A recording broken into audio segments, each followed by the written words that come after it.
Blog Talk Radio. God, you are great and you are worthy to be praised. We will praise you all our days. We are your students. Teach us your ways, word by word, page by page. In the Hebrew we say, Elohim, אתה גדול ואתה ראוי לשבחים. אנו נשבח אותך כל ימינו. אנחנו התלמידים שלך, ללמד אותנו את האמת שלך, מילה אחר מילה, דף אחר דף.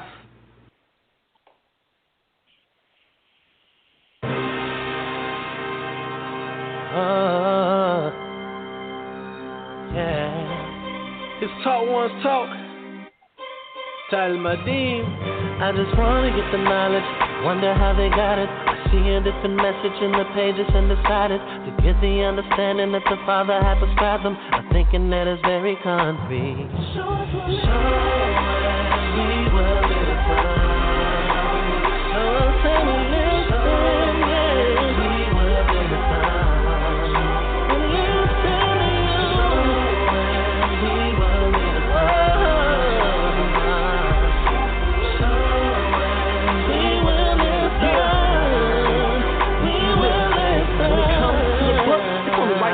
Perspective that they took can't change. Context is a must. Any artist can paint, taint your vision, trust. Moving the picture around like an auction, getting bucks off your often, cause you rush from a lost sense in your customs and your ways to the most high is appalling, yeah, that's us. And here's the reason, the cause of it, the gist. Who exactly we pleasing, the Father or the race? He set apart, Talmudim wrote his word perfect, but we often want to change according to our own belief. All we gotta do is read. Dig a little deep, learn a little Ibrit.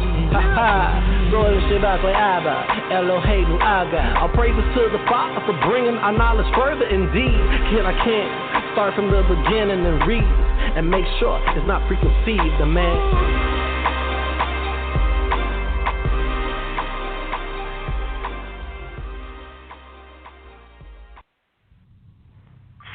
Welcome to His Talk One's Talk, where our mission is and has been from the beginning to contextually read the scriptures from the understanding from the people that wrote it, letting go of preconceived notions and any doctrine that hasn't been consistent or doesn't line up. This show is without bias, with the goal to grow together as a family. The call-in number is 516-595-8238, and we are open to any questions or comments. Shalom.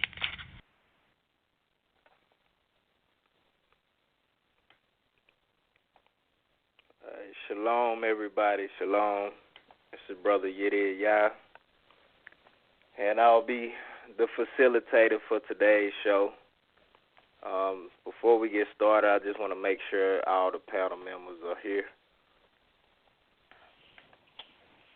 Again, Achi. Yes, indeed. Is Brother O there? Yes, I'm here. All right, cool. All right, so this is episode 4 of season 2, in which is a rest show. So this is our first official rest show of the season. And for this particular rest show, what the panel decided to do is to revisit one of the unfinished season 1 rest show topics, which was reality versus religion. And this topic will address certain questions such as what is the ideal of being God's people from a biblical standpoint, and just kind of, what's the reality of that ideal today. Also, what is the mission of God's people from an aspect of both biblical and also, what is actually being portrayed, or, what the ideal is from what we see today from people that profess to be God's people. And then what is the current state of God's people? So, how do we look at whatever your perspective of God's people is? How do you look at their state of being? And what is the way forward for God's people and their mission according to all those things? So that's what we're going to be getting into today. I'm going to let the panel give any opening comments or opening statements that they would like to give at this time, and then we'll go from there. So we'll start off with Brother Orehdin, then Brother Shemai, and then I'll come back on.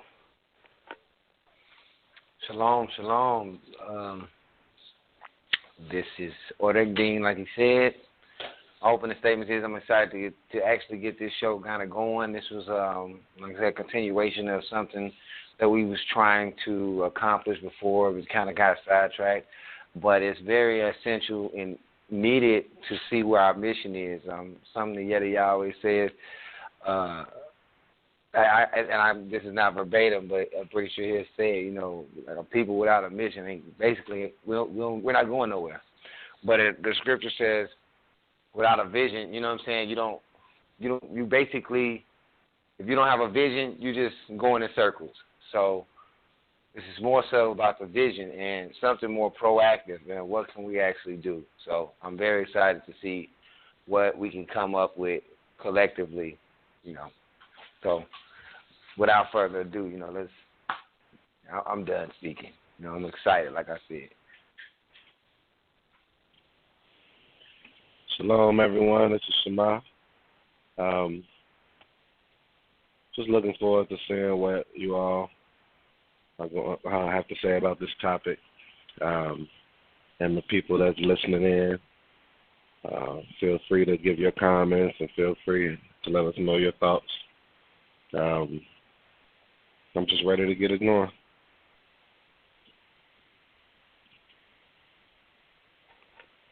All right, so again, this is Brother Yiddy Yah. I'm also curious on what's going to come about with this show. I know last time we kind of did a dual topic. So we was like, at the beginning, we was finishing off one topic, which was dangerous doctrine. And we tried to get to this topic, but it just kind of went left last season with the dangerous doctrine. And, we really didn't get to explore this topic too much. So this is the reason why we brought it back. And so I'm kind of curious on what others might have to say about these certain things. And also, this for the panel. One, my phone is inactive, so I can't really, engage with y'all back and forth. Maybe I can go on Facebook, open up Messenger, and engage with y'all that way. That way we ain't talking across the show live. And I can't get on Blog Talk, so I can't see the switchboard right now. So I'm going to need y'all to help me, whether or not it's people trying to get in and all that. So I need y'all to work the boards and kind of give me a heads up when somebody pop up. So if y'all brothers can do that for me, that'll be great. Until I can. Yeah, we got someone in the queue already. Okay, good. So before we let you in, caller, what we want to do is just kind of let everybody know how this thing gonna work. Normally, when we go through the chapters, we kind of go through them, and if you go in the queue, we allow the person to kind of finish it out, and then we bring you in as we see fit. But this is more so of a dialogue and more of an open conversation. So feel free to press 1 as many times as you want. Feel free to, comment at will, basically. So we're going to let you in, and you just open up, speak. When we shut your mic off after you're done conversing with us, then press 1 again to go out the queue, and then press 1, like I said, at will anytime you want to. We're going to let you straight in after the statement is made from the person speaking at that time. All right, so if one of you would let the caller in and, do the whole number thing, how we do.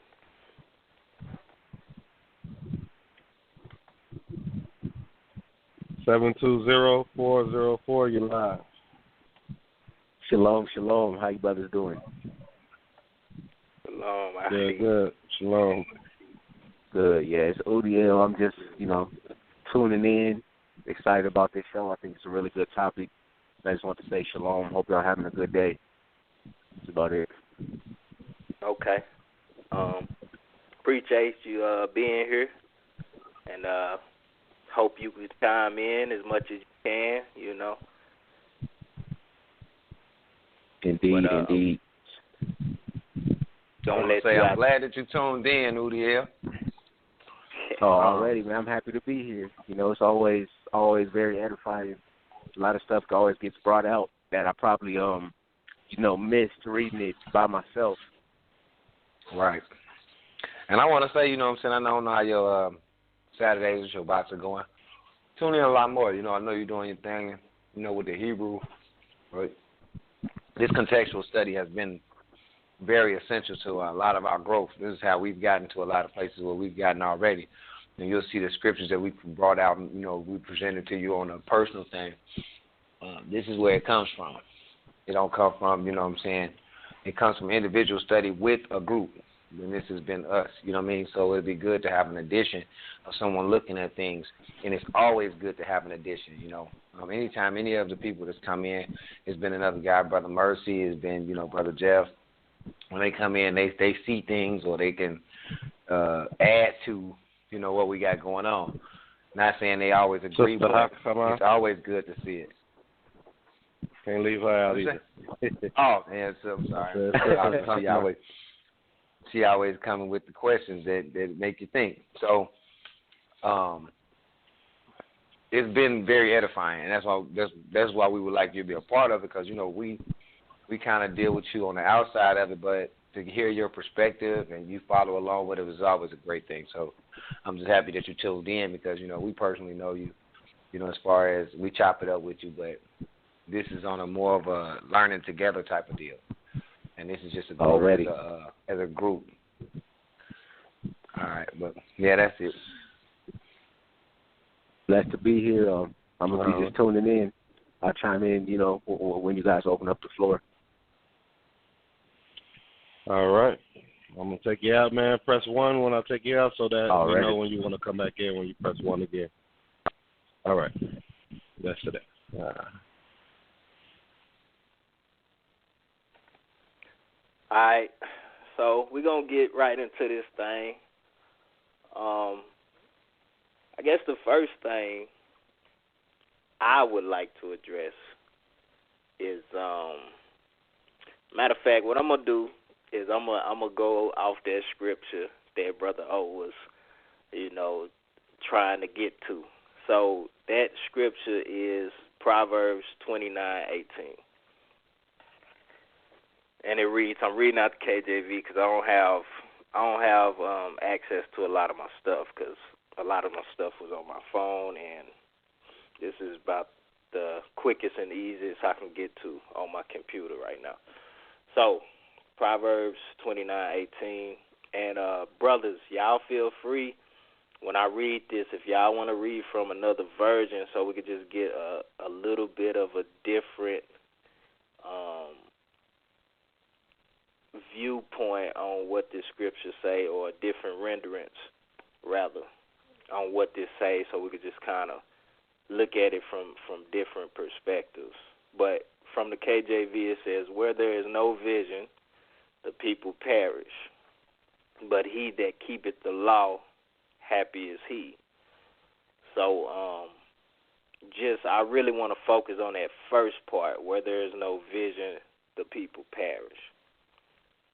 Okay, since the brother brought this up, and he brought up the vision part, I just wanted to read this. Now, if before we proceed in this conversation on this topic, if one of you or two of you brothers or three of you brothers will want to read from a different renderings, I would appreciate that.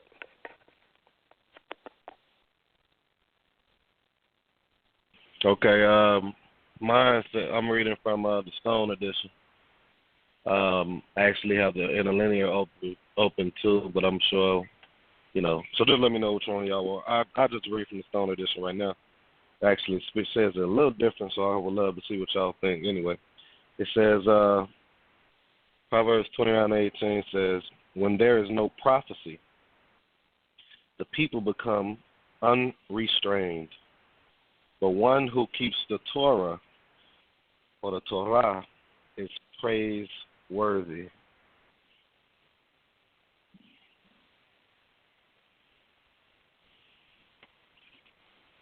Okay, I'm going to read from the ISR, because I got a paperback right now. Where there's no vision, the people are let loose. But blessed is he who guards the Torah.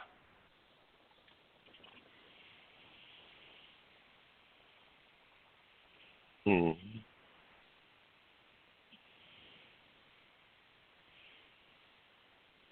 All right, yeah, you got the flow. All right. So, from those renderings, collectively or individually, what do y'all get from that?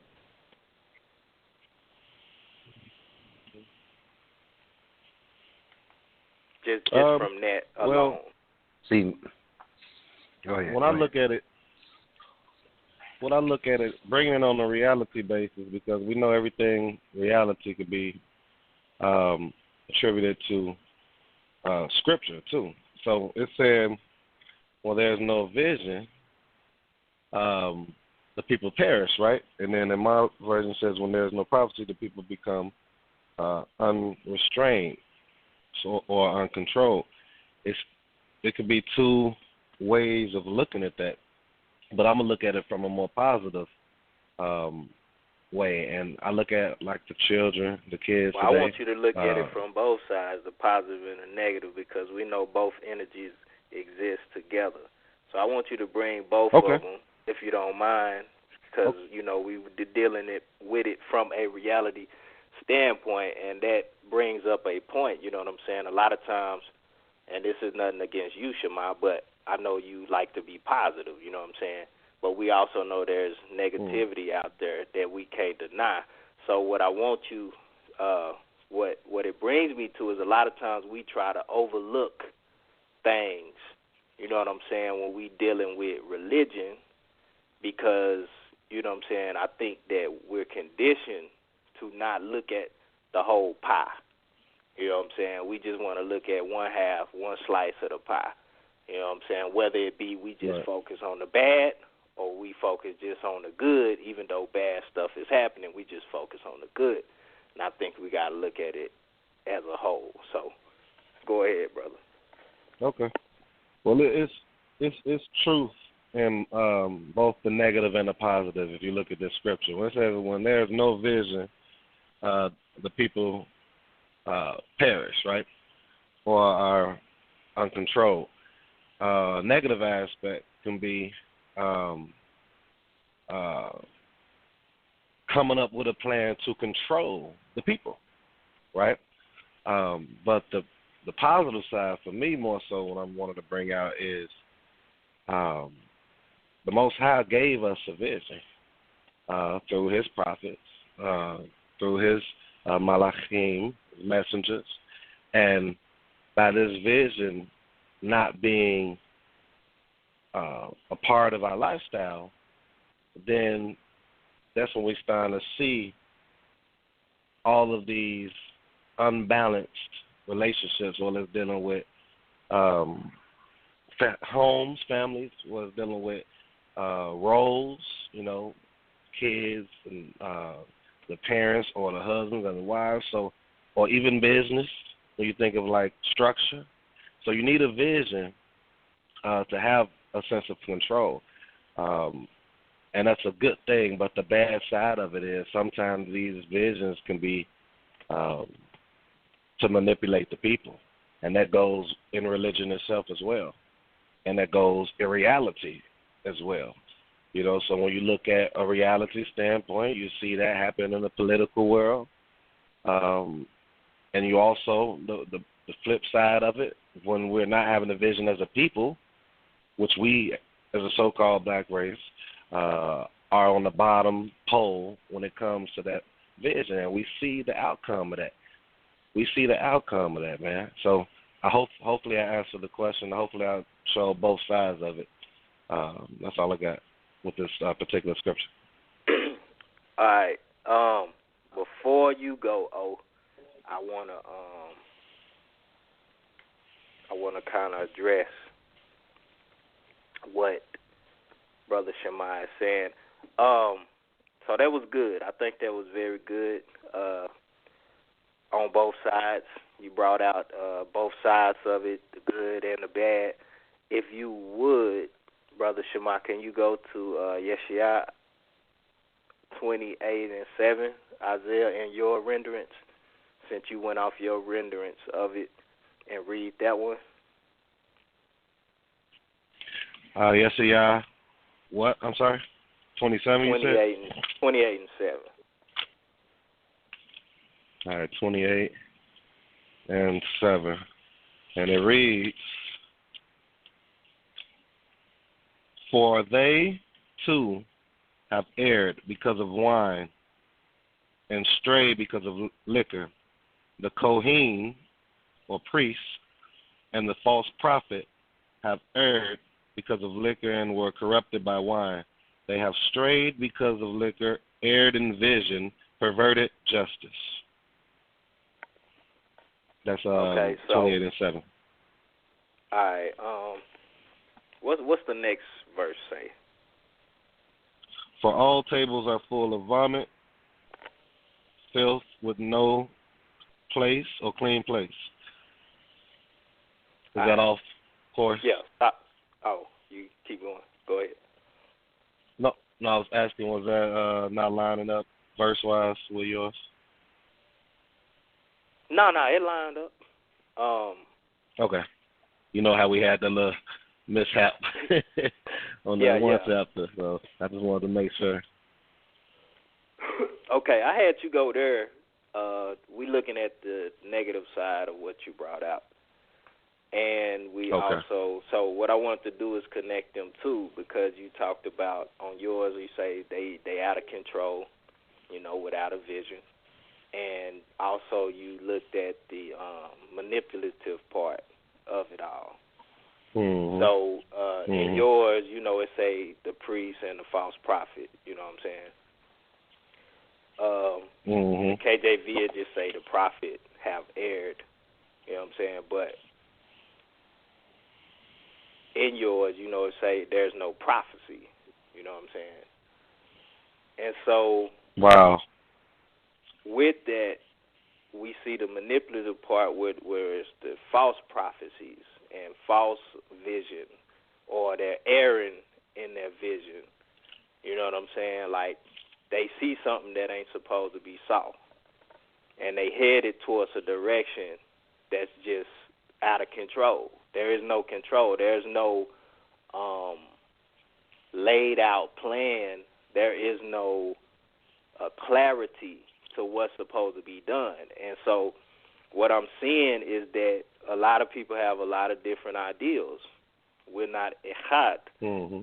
You know what I'm saying? We're not as one. We don't see the same thing. So a lot of times when you don't see the same thing, people going in different directions, right? So when you look at a mob of people that's out of control, they're going in different directions. They're like scattering. And if you know what I'm saying, I'm going to take it to a militant aspect, is in the Army, like, we dress right dress. And when we move out as a unit. You know, we march in a straight line upon command on where the vision is. Like, we have a location that we're going. We know where we're going. That person that's leading the element, whether it's a small element or a large element, down to a squad level or a division level, whatever, they move out. They have marching orders. They know what's happening. And far as like marching wise, like whoever is controlling that element, they call the commands. Everybody else move upon the person that's leading the group of people or the element that's moving out. And you know, if they need to go in a different direction because of something or whatever, you know, he gives that command and everybody move how they supposed to move to go in that direction. So I just wanted to get that little analogy far as what you brought out. I want to say, too, before O come in, I think a problem with what you just said, not problem with what you said, but within that what you said is a lot of people don't want to follow visions because of the two different sides that it can be. They might not trust the person who's given the vision, which I understand because there's so much manipulation out there, but that hurts. That can hurt you as a people or as a unit if you are not following the vision from someone that is, I guess for lack of a term, ordained in the sense, well, not ordained, but kind of put there to lead you. So it's a rebellious type nature. That's all I want to say. Well, I'm sorry, O. No, you good. There was a couple of things I've seen. Well, you know, it says people with no vision have been let loose in the ISR renderings or whatever. And it says, "Is blessed is him that guards the Torah." So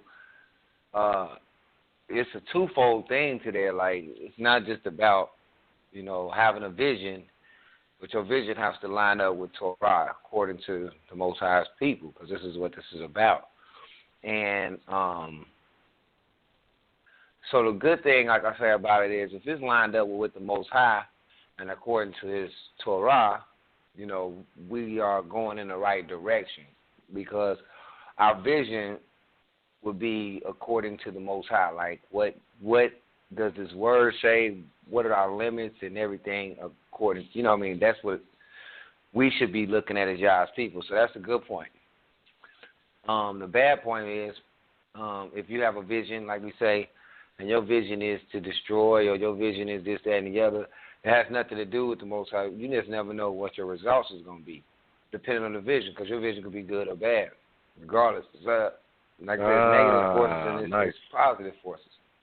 You know what I'm saying? So I like that. Mm-hmm. The negative forces, you know what I mean, they're there to destroy. They're there to tear down.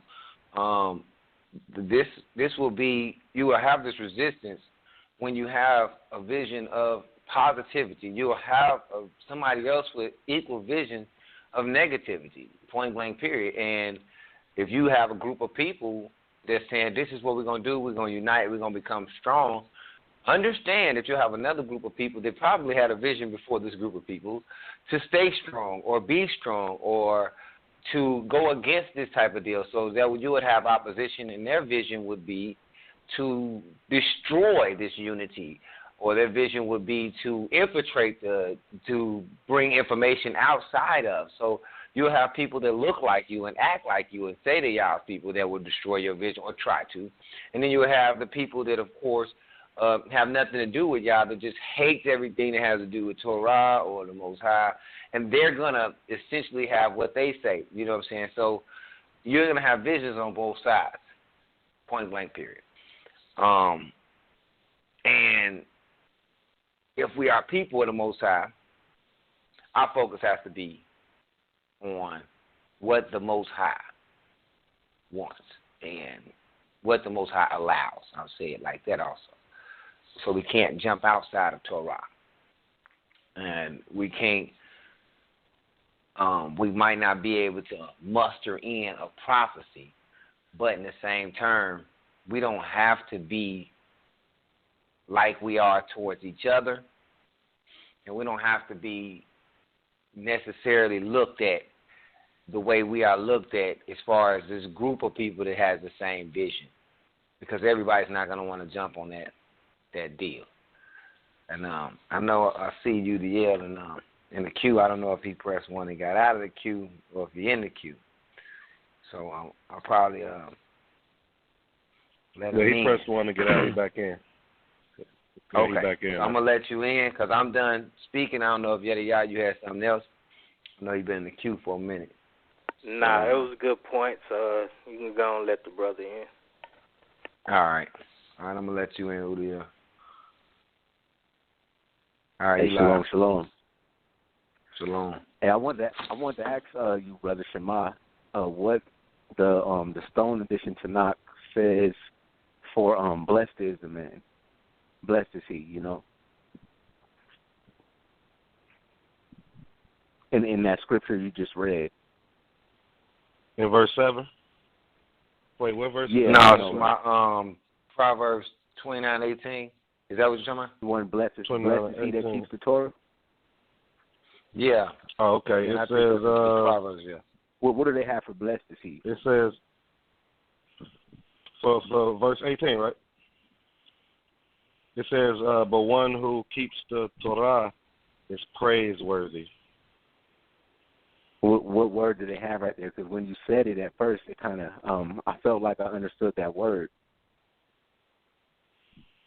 Like I feel like I've ran into it. I mean, the whole verse says this. I'll read the whole verse. It says, when there is no prophecy, the people become unrestrained, but one who keeps the Torah is praiseworthy. No, I was gonna say. So, are you asking what's the Hebrew word? See what they have? Yeah, for what do they have for praiseworthy? Okay, the only thing. Give me a second to find it, because the only thing I don't like about this version, because I saw somebody else that has a Hebrew version that has actual numbers. So I got to sit up there and actually find where it is, or I can look at the interlinear. They don't have no and give you the actual word. No chapter and verse separation. No. No, when you look inside the other side of it, right? The Tanakh side of it, when you see the Hebrew words, you don't see. You have to find the word. You have to kind of follow it. It's very difficult. You know what I'm saying? You have to That's how it originally was. We didn't have all the separations. But the word is. Give me a second to find it. I can find it in the interlinear. Well, I just told you. Azrehu. How did they spell it? Aleph, Shin, Resh, Hey, and I want to say that's a wow or a vibe. Oh, okay. I was going to say it. That's deep. Okay. It's kind of what I thought it was, but a little different. I thought it was Ashrei, and that's Aleph, Shin, Resh, and Yod, and that's in I had ran into it in Psalm chapter 1. You know, it said praiseworthy is the man. You know, it was that same kind of deal. But Asrehu, that just means that's like the noun happy, you know, and then what's it called? Like with a suffix attached to it, the who suffix, that's like him. You know, so it's like praiseworthy is him. It's all in one word, so it's a little different than I seen in Psalms 1. Yeah, y'all right. It's Asherehu. Yep. Yeah, but as far as on the whole verse though, I think it's pretty straightforward. It's like, a lot of times in history, people, especially our people, particularly have felt, a certain type of way when they felt the Most High wasn't speaking with them or dealing with them. Whether it be a long period of him not speaking or whether it be judgment or, but basically this context seems to be saying when there is no vision, or prophecy, so like the people are uncontrolled and, just doing what they do. And what's crazy about that, brother? They probably feel like, go ahead, bro. No, I ain't mean to cut you out, but I just wanted to throw something out there while you was talking. I said the crazy part about that is that they said the vision is over. Like, everything has been said that needs to be said. The book is closed. You know what I'm saying? Like, people feel like the Most High ain't talking. You know what I'm saying? And so I think that plays a big part into where you're going. So, but you could proceed.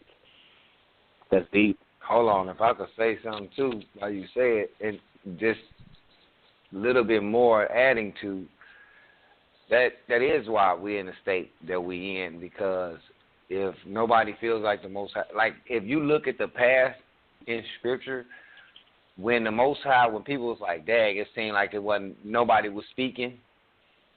Israel acted crazy. You know what I mean? We done seen it already. We ain't even that far in. Oh yeah.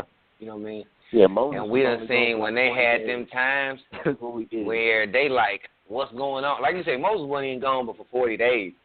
And these dudes, they made a whole calf. You know what I'm saying? So like, what?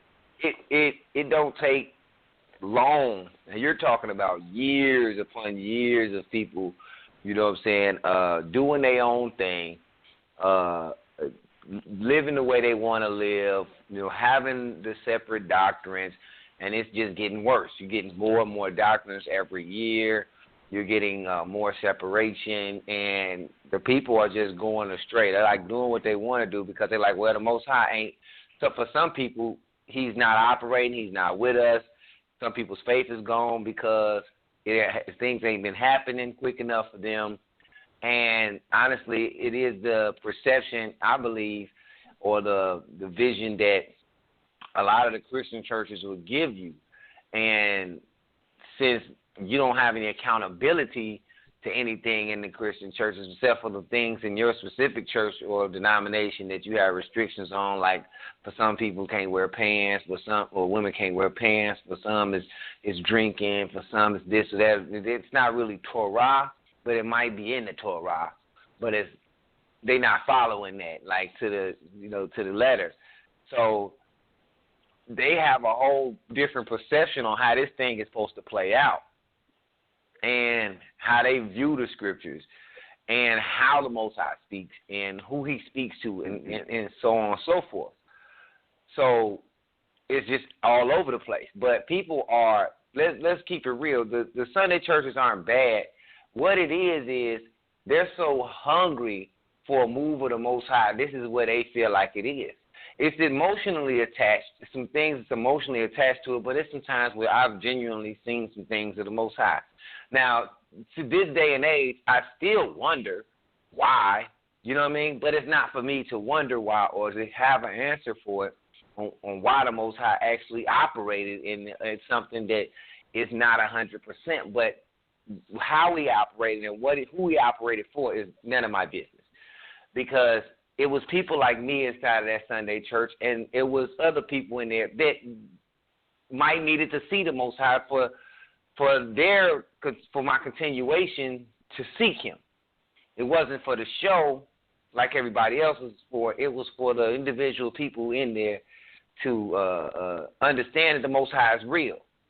And we continue to press forward, and we might separate from the Sunday church, but we know something he still spoke to us or showed or revealed himself to us there, okay? So I believe that a lot of the hype, a lot of the want to see the Most High, that's what draws people to that Sunday church thing. I mean, people want to see the miracles. People want to feel the manifestation, or see the manifestation. This is what they want. They want to know that the Most High is with them. It was the biggest thing in the Old Testament as far as the Most High is with you, like the prophet will tell them, he's with you. You know what I'm saying? It's the biggest thing that you would know whether or not you're going out to war or whether or not you're trying to be king, that this thing was said multiple times about the Most High being with them. So at this aspect, it's so scattered. And some people will never leave the Sunday churches because of their emotions is tied there. They have felt like they've seen the Most High, and why would he come show himself in that atmosphere if it's not real? I've had a lot of people tell me, and this is Sunday church goers, and I'm gonna stop this in a minute, but well, why would he?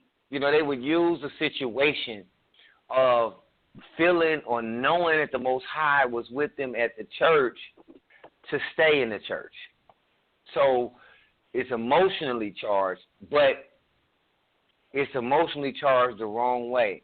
They attribute the place where they was at to the Most High. And it's not the place.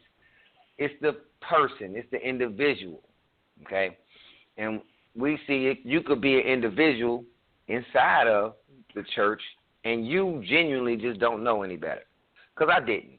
And a lot of our peers didn't. I mean, there's nobody on this phone that could say that they just knew the right way to go at one time, but you was genuine about your endeavors of the Most High. And that's the only reason why you can come out, because of your genuine love and want for him. So that I'm gonna wrap that up like that, but because I'm gonna let the other brothers get to speaking, and because I know I kind of jumped in, but I feel like that's why it's scattered, because we're not on. First off, we're not on one accord, and we're not trying to be on one accord. We all don't have the same vision, and also people are thirsty. They're very thirsty for. I'm talking about just a sip of the Most High, and so now that's where we have our problems, the false prophets and the false visions, and people strive off of that. And like they say, that's the negative part about it. People will always play on people's vulnerability. And when people are in their weakest state, this is when the predators come out to take your money, to mislead you and misguide you, because they understand that these people, this group of people that are searching for the Most High, they are willing to pay or go to the extreme lengths just to get a piece of him. So you have your other people with the vision, that's money, or whatever the case may be, power. They take advantage of it. They make it. They we already know the stories. So I'm gonna yield to Mike for a minute, because this is something that I'm passionate about. But we got other brothers on the line. Was Udiel finished with what he was trying to say before we go? I'm still I still got him in the queue. Yeah, I'm just listening.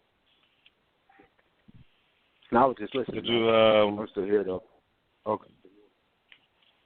All right. I'll pull you out the queue then if you was finished. Okay. I'm finished. No, did you? I mean, if you have anything else, that's what I was saying. If you have anything else, go ahead before we continue. I think we pretty much talked about what it means and the significance of no vision being in the land. Mhm. So it had a huge effect on the people, as we can see all throughout the Tanakh. So I think we pretty much covered that. And as far as blessed is the man who guards the Torah, you can find more information on that. Say Deuteronomy 28, 1 through 15. If you just read that, that's a pretty key in explaining, what guarding Torah gets you. All right. And that's pretty much it. Thank you for that. I'm about to pull you out the queue. Come back in if you have anything else. We got Brother Mercy in the queue too. Want me to bring him in? You there, y'all, or did you have something to say before bringing him in? Go ahead and let Brother Mercy in, and then we'll proceed from there. Brother Mercy, live. All right. Happy Sabbath, brothers.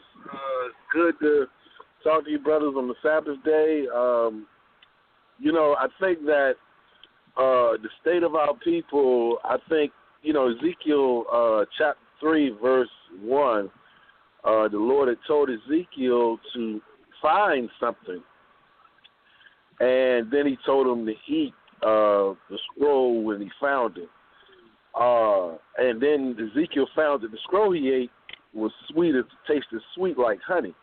And I think that's what's missing from what's going on today. We hear a lot of messages, but the messages are not sweet like honey, And what I mean by that is it's a lot of self-gratification going on. It's a lot of people preaching from a worldly perspective. But the purpose of Torah, more than anything, is life, liberty, the pursuit of happiness. I mean, at the end of the day, Mercy wants to be happy. That's why I observe and honor Torah. It's not because it's just a bunch of rules to me. And if you don't observe Torah, you know what? Your Sunday church going to have a whole bunch of rules waiting on you. And see, that's what I found out. I'd rather obey the Most High's rules because they are so much more lenient than these rules that you join these organizations they give you. So I just say that, no matter where you go, there's going to be a structure, there's going to be rules. I would hope that we would align our rules, align with the Torah, but a lot of people just don't want to do that. And so then they make up their own rules, like you talked about earlier, as far as makeup, heels, and you got all these rules. I mean, you're going to get these rules. I mean, so they tell me all the time, when you follow Torah, you in bondage. I'm like, no, I observe Torah. I'm free from all the man-made rules you guys got, because we're never going to get to the place where we're going as long as we got a bunch of man-made rules, and it's not sweet. These rules are not sweet. They don't taste like honey. And when people read the scriptures, it's bitter to them. That's why they fall asleep reading it, because it's not sweet. When it's sweet to you, you recommend it. When it tastes sweet, you don't mind, you partake more. So I think it has to be that you have to have that kind of like that Ezekiel. And I ain't going to sit and joke with you. Ezekiel was a hard book for me to understand. I still don't understand Ezekiel, everything in Ezekiel. Ezekiel's a hard book to understand for me, for Brother Mercy.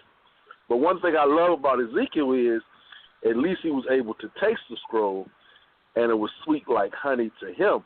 So if something is sweet to me, then I will recommend it. I might teach it with fervor and more power. So I think as far as the state of our people, I think we have to get to the point where we're tasting the scriptures and it becomes sweet, and it's sweet. It's not a bitterness. It's not a controlling type thing. It's a thing where we're trying to get liberty. We're trying to have life. We're trying to, the Most High is trying to give us a kingdom. He's trying to make us free, basically. So that's all I had to say. All right, Brother Mercy. Good point. The last part you said, you just laid the bridge foundation for us to walk across to this next point. I heard you say, you said, give us a kingdom, right? All right, so I'm going to tie this into a lot of stuff. When you say kingdom, explain to the people a little bit what you mean by kingdom, because where I'm going with it, the theme is the overall theme that is the overlay of all the subtopics is reality versus religion. So what I want is for you to explain, and we're going to go from there. But I want us to always, as we bring in these points, to tie in that main theme, reality versus religion. So speak to us a little bit about the kingdom, Brother Mercy. A kingdom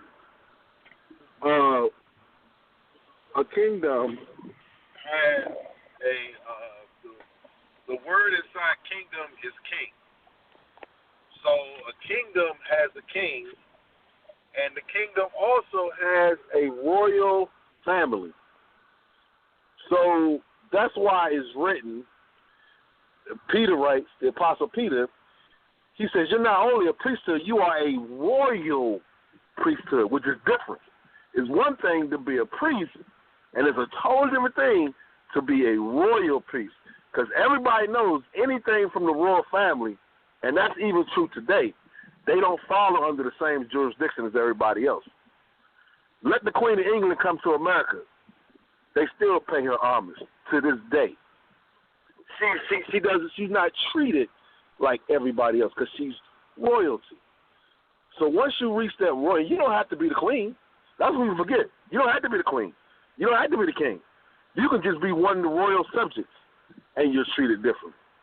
So I just say a kingdom, not a government, not what we got here in America, with a president, you got elected officials where they can throw you out of office, where it's only temporary, and then you change. Because see, in America, you could change the rules and laws. That's why we've had so many wars over here, because people change the rules because the people determine what's right and wrong. So, but in the kingdom, you're supposed to follow the precepts of a king, and of course, the Most High is the Most High is the highest king. But however, all his subjects have royal privilege, what I call royal privilege, and so that's what we don't have. We don't have royal privilege, and so I just feel that kingdom piece is so important. I want to be free, man. End of the day, I want to be free, man. And what a lot of people don't know about this country's history, England was the first country to set slaves free. England was. They're not going to tell you that, but England was the first one to do it between America and England. But I say that to say, because in a kingdom, you don't have the type of slavery that we had here. That's why they had the slavery here, because they couldn't institutionalize. You cannot institutionalize slavery inside of a kingdom. A lot of you don't know that. You cannot institutionalize slavery inside of a kingdom, but you can do it inside of a government that we got here. So why am I saying all this? The reason why they set this United States of America is so they could do what they do, so they can freely do what they do. But inside of a kingdom, there's rules. Even the rules for the slaves, what we call quote-unquote slaves had rights. A lot of people don't know that. When you're a slave inside of a kingdom, you got rights. So I just wanted to say, you can't do anything you want to do inside. You can't just treat anybody any old kind of way inside of a kingdom. So I just wanted to say that. To me, that's what a kingdom is. It has a king, and I believe everyone gets royal privilege, even the royal subjects. And that's all I wanted to say. That's it. Hope that answers your question. I want to say something real quick to what he said, everybody. That's listening in real quick. The listeners that's coming back that's probably not here right now, and even the ones that are listening now, he said something very key. And this is why, to him and to everybody else that's listening that observe the Torah, believe that the Torah is you feel free, or you are free when you're observing it. What do I mean by that? What do I mean by that? Within the Torah, it actually gives the servants, or we will say slaves, rights. In the Torah, it actually, once their service is done as well, they actually get benefits and things like that. We didn't see that over here with slavery. We didn't see that anywhere, that didn't have this kingdom that Brother Mercy was speaking of. We didn't see that type of treatment, but we see that within the Torah if you actually study it. That's all I'm going to say. Go ahead, Brother O. Then I want to bring something in after you go. Just real quick, like how he said about everybody. Okay. How he said about the treatment of how you treat everybody. I think that's one of the main things about the Torah that people do not really understand. This thing teaches you how to treat yourself and how to treat other people.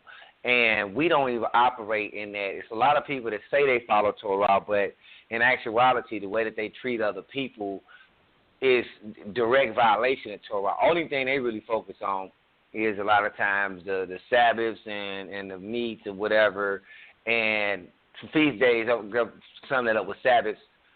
And after that, it's like, whatever. I can talk to people how I want to. I can treat people however I want to. And I think that's one of the biggest things that we have to erase moving forward as a people is how we treat each other, because we already get treated a certain kind of way when we go outside. I mean, I'm probably pretty sure everybody on this line has a story about being treated unfairly just because of the way you look, you know.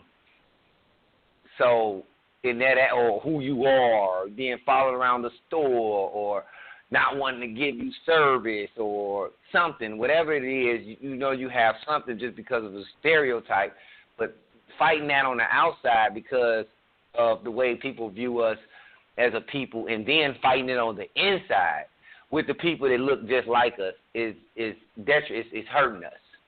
And that's all I want to say about the treatment.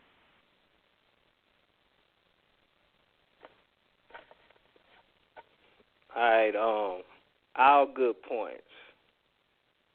Now, what I would like to do, Brother Mercy, yes, you did. You addressed the question, but it wasn't exactly what I was looking for.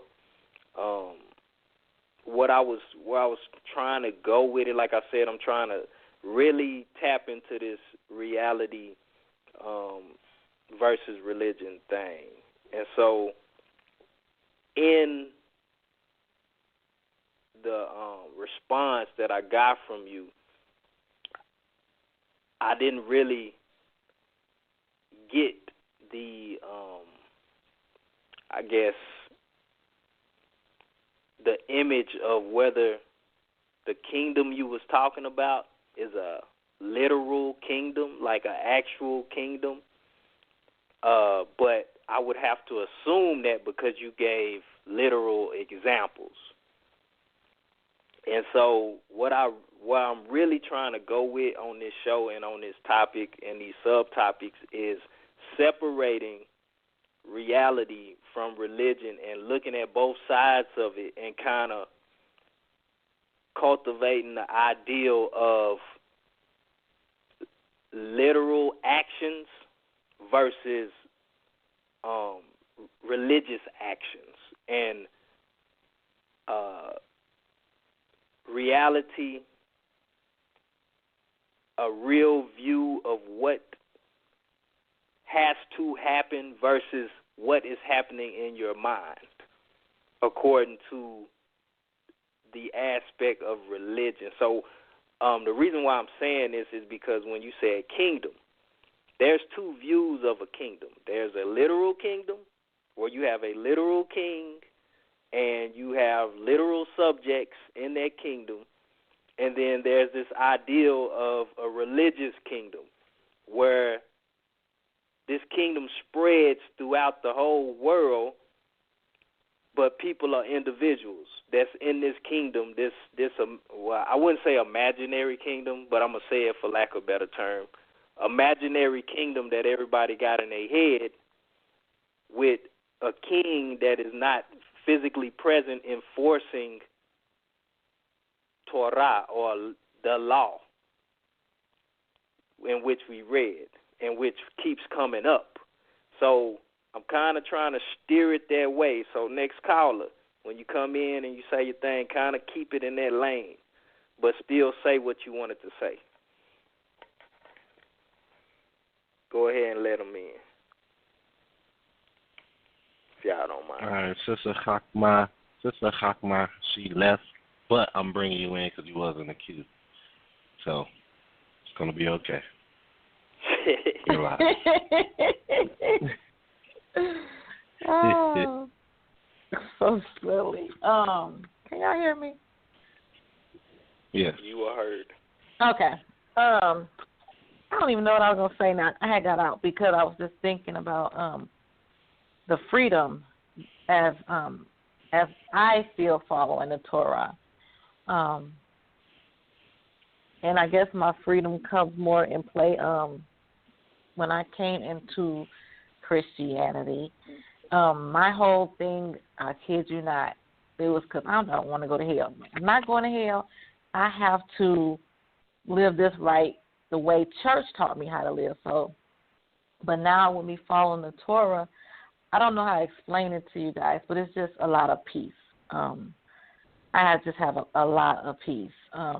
Learning scriptures contextually, faith is different for me. I don't the blind faith that church try to teach you to have, and the laying on the hands, and if you're sick, you ain't saved because saved people shouldn't be sick, and so it's like if someone's sick next to you, you're supposed to lay hands on them, pray for them. If they don't get healed, then it's because something's wrong with you. So it's just a lot of more freedom when we follow the Torah and knowing why people in the church are sick, but people don't want to listen to the truth on why they still sick, and knowing the way they eat and not following God brings bondage and curses, and so it's just a lot of freedom in it. That's all I wanted to say. So as far as that, the kingdom, I'm waiting for, I do not know how to say your new name, so I just wait for you to bring out what are you speaking on as far as the kingdom, because that's always been a question I had for the church. What does it really mean, seeking the kingdom of God? So I digress. Hey, I like what she hold on. I like what she said. Mercy came back in the queue too. I'm gonna bring you out, Sister Hakma. But I like what she said, man. That's the reality sense, and I think that it still ties into the no vision, because in the Torah, it gives you a vision of even how to eat. You know, she said something about being sick. It's a lot of us that are sick, and it gives you even health instructions within the Torah. And I know it's worldly instructions of how to eat properly to have a better health. But we're speaking specifically the church, like she mentioned. And if you're speaking specifically the church, then the church goes by the Bible. So you would think that, and watch this, y'all. Tell me if I'm wrong or right. In the New Testament, which we all are familiar with, it doesn't give you instructions on really how to eat. If I'm not mistaken, I'm talking about from a, precept, which means like law type thing, instructions. But from that standpoint, so that's that freedom I think she was bringing out too. So I like that. I just wanted to thank you for that comment, y'all. That's all I wanted to say. Well, I'm gonna say I don't think. Well, and this is not, and I'm being very unbiased with this, so I'm just gonna give it to you like this. This is let y'all know. See, in the New Testament, there was no need to put anything in there because you should have correlated that with the Old, point blank, period. So a lot of times, if people are using the New Testament to refute the Old, you are basically, battling in your own book. And this is when I was going hard for the New Testament too. So I wouldn't change the thought process on what I would still think it should be. You know what I'm saying? Because it didn't even denote or basically it would only be a couple scriptures that someone would say to want to work in their disobedience. You would have to refute everything in the Old that you said. You know what I mean? And that's where the problem comes in. And as far as this kingdom aspect, I feel like let's cut to the chase of who would really be a part of this kingdom. To me, and I have no Brother Mercy's in the queue, so I'm just going to say this quickly. If you're not upholding to the covenant, you don't have the sign, the mark on your hand and between your eyes, you are not a part of this kingdom. This kingdom is according to Torah. Period.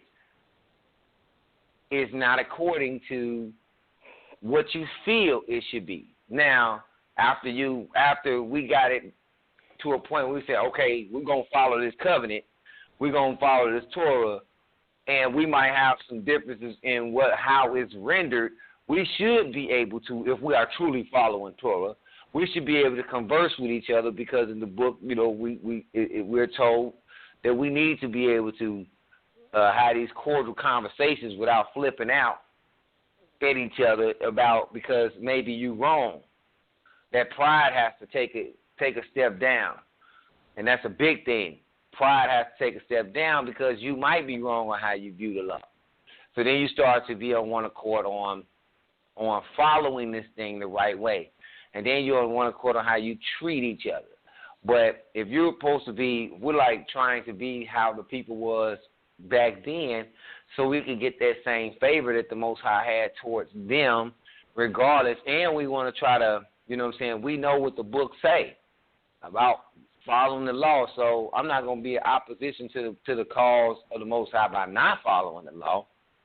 So with that, we can't tolerate people against that. Because other than that, even in the verse in Proverbs 29:18, it says, "But happy is the man that follows the Torah." It's basically that puts in the Torah. I mean, following the Torah, it's all through. You know what I'm saying? It's even in the New Times, but it's everywhere. So we can't get away from that. And even the final prophecy of how we're going to be set back up in the kingdom all derives from following the law. So on my personal belief, if you're not following Sabbath and you're not following the laws, you can't be a part of this because you wouldn't have been a part of it back then. You'd have been stoned for certain things or you'd be separated from the people. So since we're trying to go back to the way it originally was, this is my personal opinion on how, we got to start looking at certain people on who's for us and who's not, who's with us and who's not, and, who do we focus on, point blank, period. So in my opinion, it would be to start setting up this way of having unity towards the kingdom. It has to be subject to people that follow Torah. And I yield.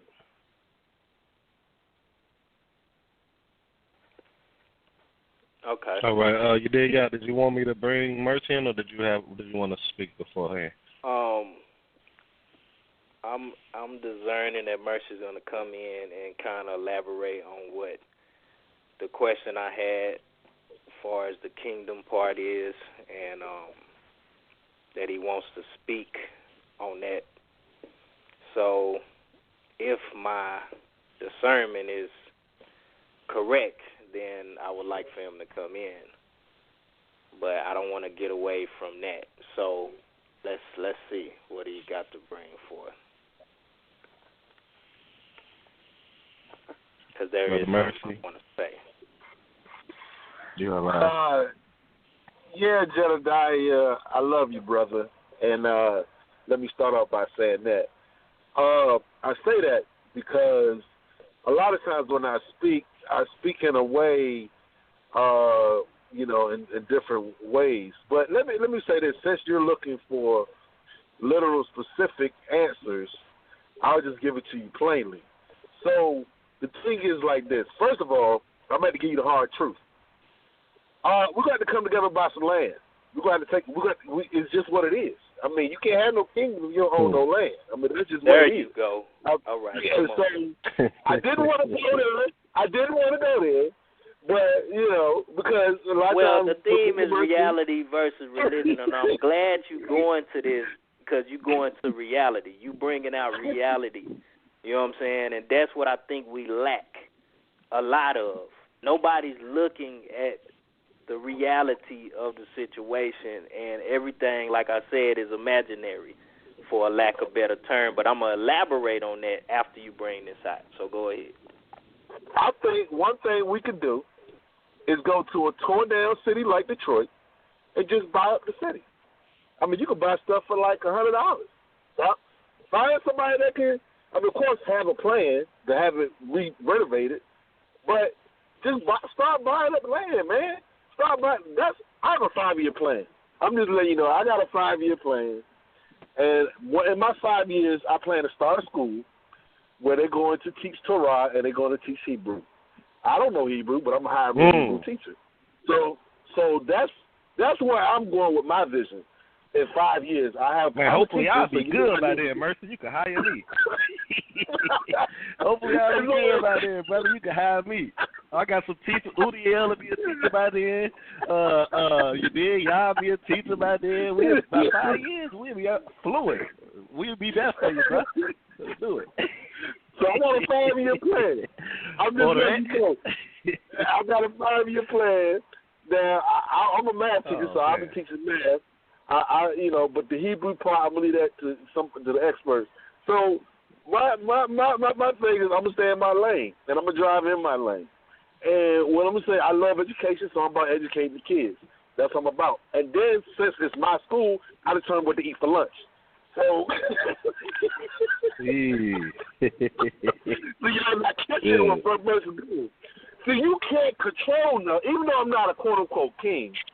Even though I'm not a king, I'm kind of controlling what's going on. You follow what I'm saying? So, that's how you got to see it until you get to that point. Because we're growing into that process. So, I say that's my 5-year plan. And then I'm also planning to go to a broke-down city like Detroit and start buying up property and renovating. That's my thing. And then you can just turn a city upside down like that. That's my plan. So that's my literal plan, what I plan to do. And I'm not going to ask anybody for any money because I got my own plan for that, how I'm going to raise my money. So, like Umar Johnson, he wants to start a school. But unlike Umar Johnson, I'm not going to depend on the people's money. So therefore, the people, since you didn't put money into what I'm doing, you can't control what I'm doing. That's what King does. But, Umar Johnson's a good idea. He wants to start a school. But he got all these people giving him money. So when he gets in school, he's going to have some influence. I'm going to tell you that right now. He's going to have, I don't care what he try to do. He's going to need some influence because he's accepting money from a lot of different places. So you're going to have to bend. When you start accepting money from certain people, you're going to have to bend. So, and I know you don't want to do that, but I like to keep it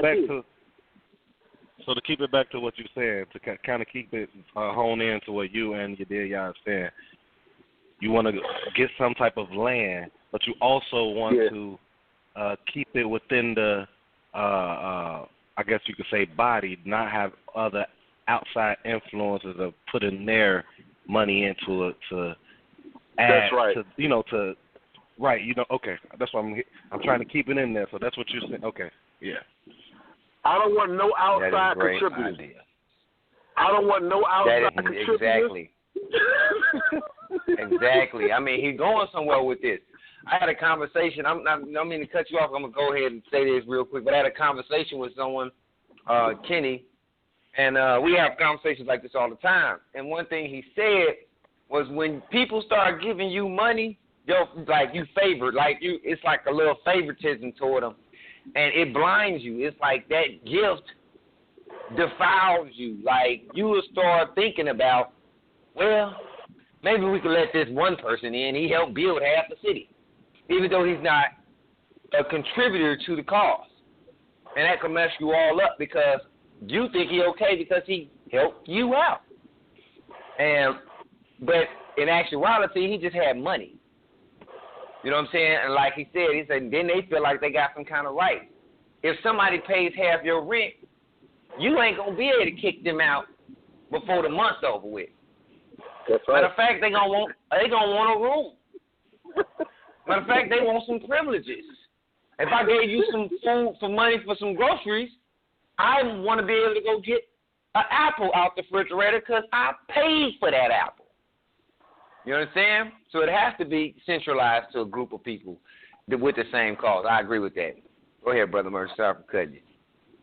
Yeah, and so I like Dr. Umar Johnson, what he's trying to do.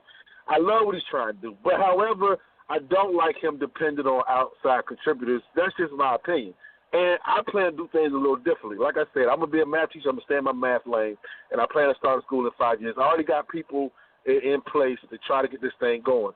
So my thing is this. Even though I don't speak lyrics, this is the first time I ever said on the radio what my plans are. So I don't tell people what my plans are. Because I love you, brothers, I'm telling you my plan. Because, see, when you start spitting out your plan, sometimes somebody hears it, and you got enemies out there that try to refute your plan. So you got to be careful when you say things, because you got people that's trying to refute it. And so you ain't going to hear nobody saying they want to do their own thing without outside contributors. You don't hear nobody saying that. Nobody. Everybody wants you to give some money to them when they start something. Everybody. That's the American way.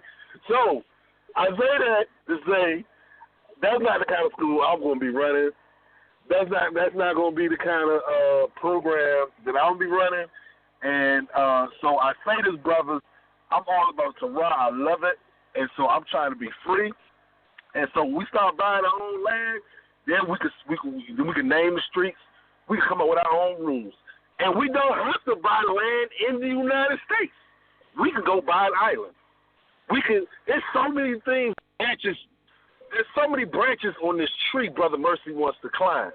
And so, Brother Mercy ended in the U.S. I'm going to go to an island.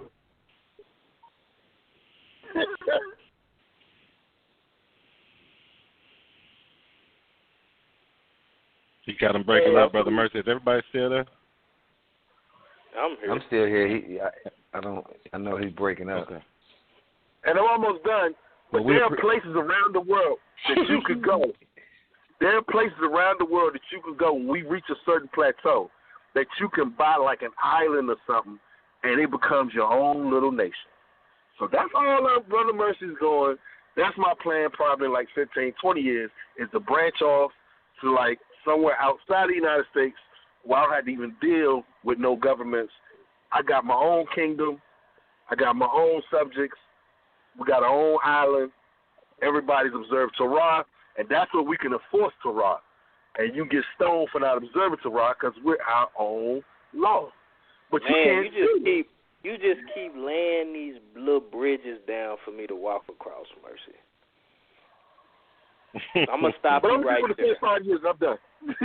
I'm going to stop you right there because you just put this little bridge for me to walk across.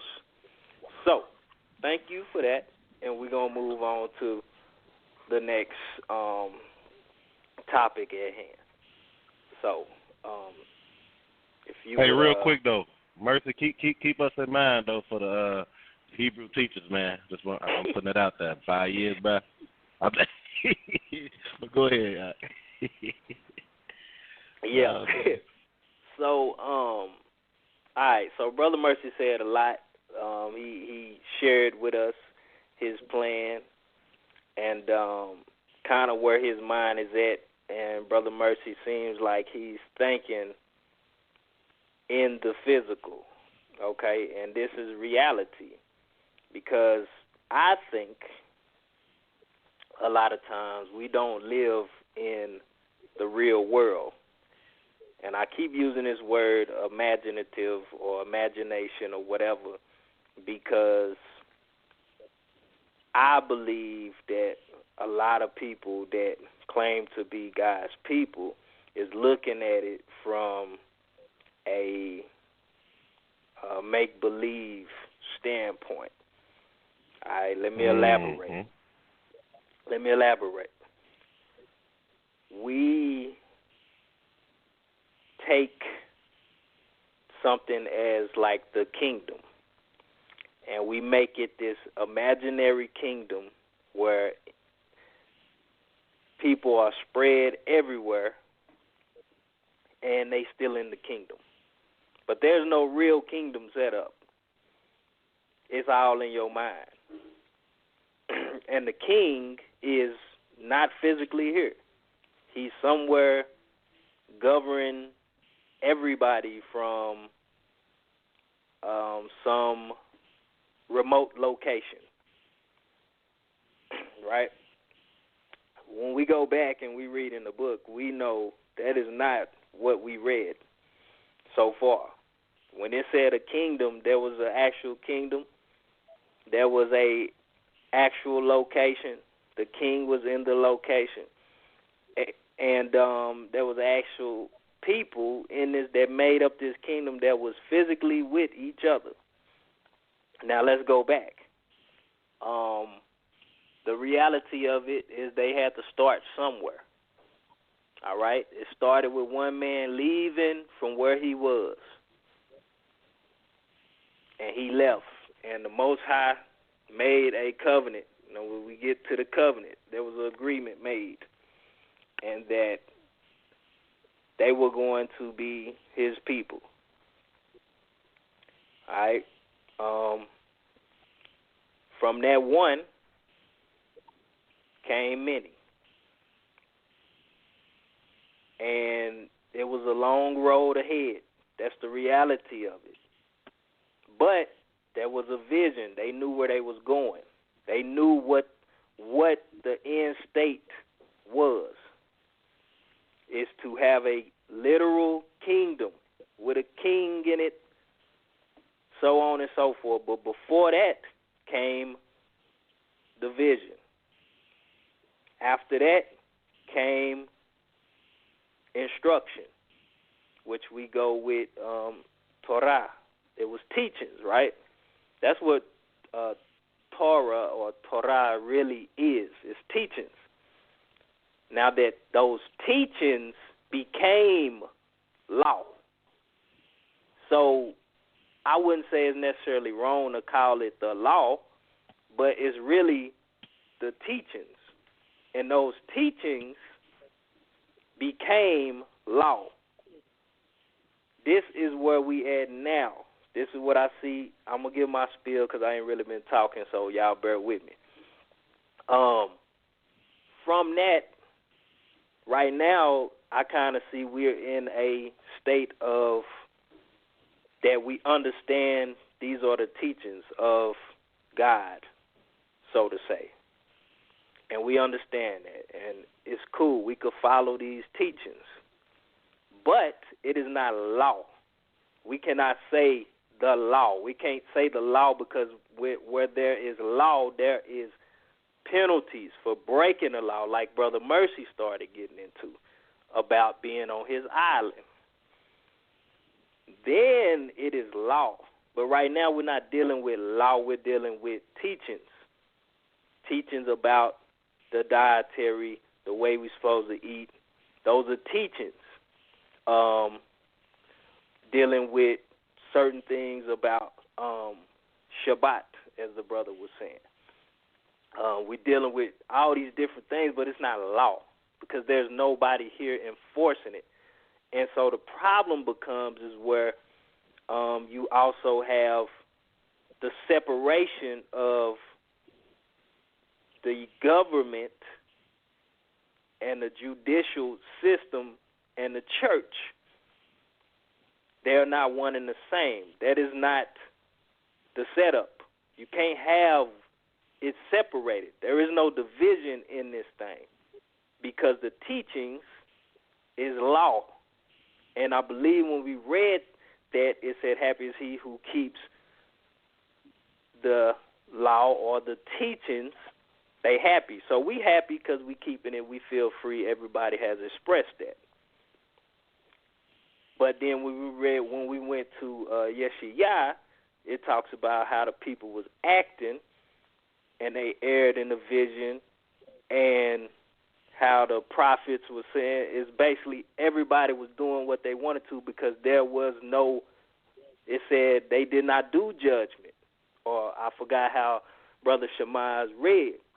But that's what we have here. Nothing's being governed by law. So you could do whatever you want to. So there's a separation from the church and the law, so to say. So I bring this up because if we in our mind think we are keeping the law and that's cool. You keeping the teachings of the Most High. But as a people, when we go back, we look at the build up. They were a nation before it was a kingdom. And they was under somebody else's governmental system in Mitzrayim or Egypt.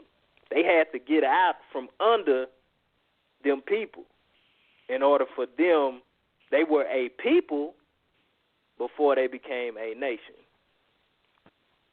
And then when they became a nation, the teachings became law.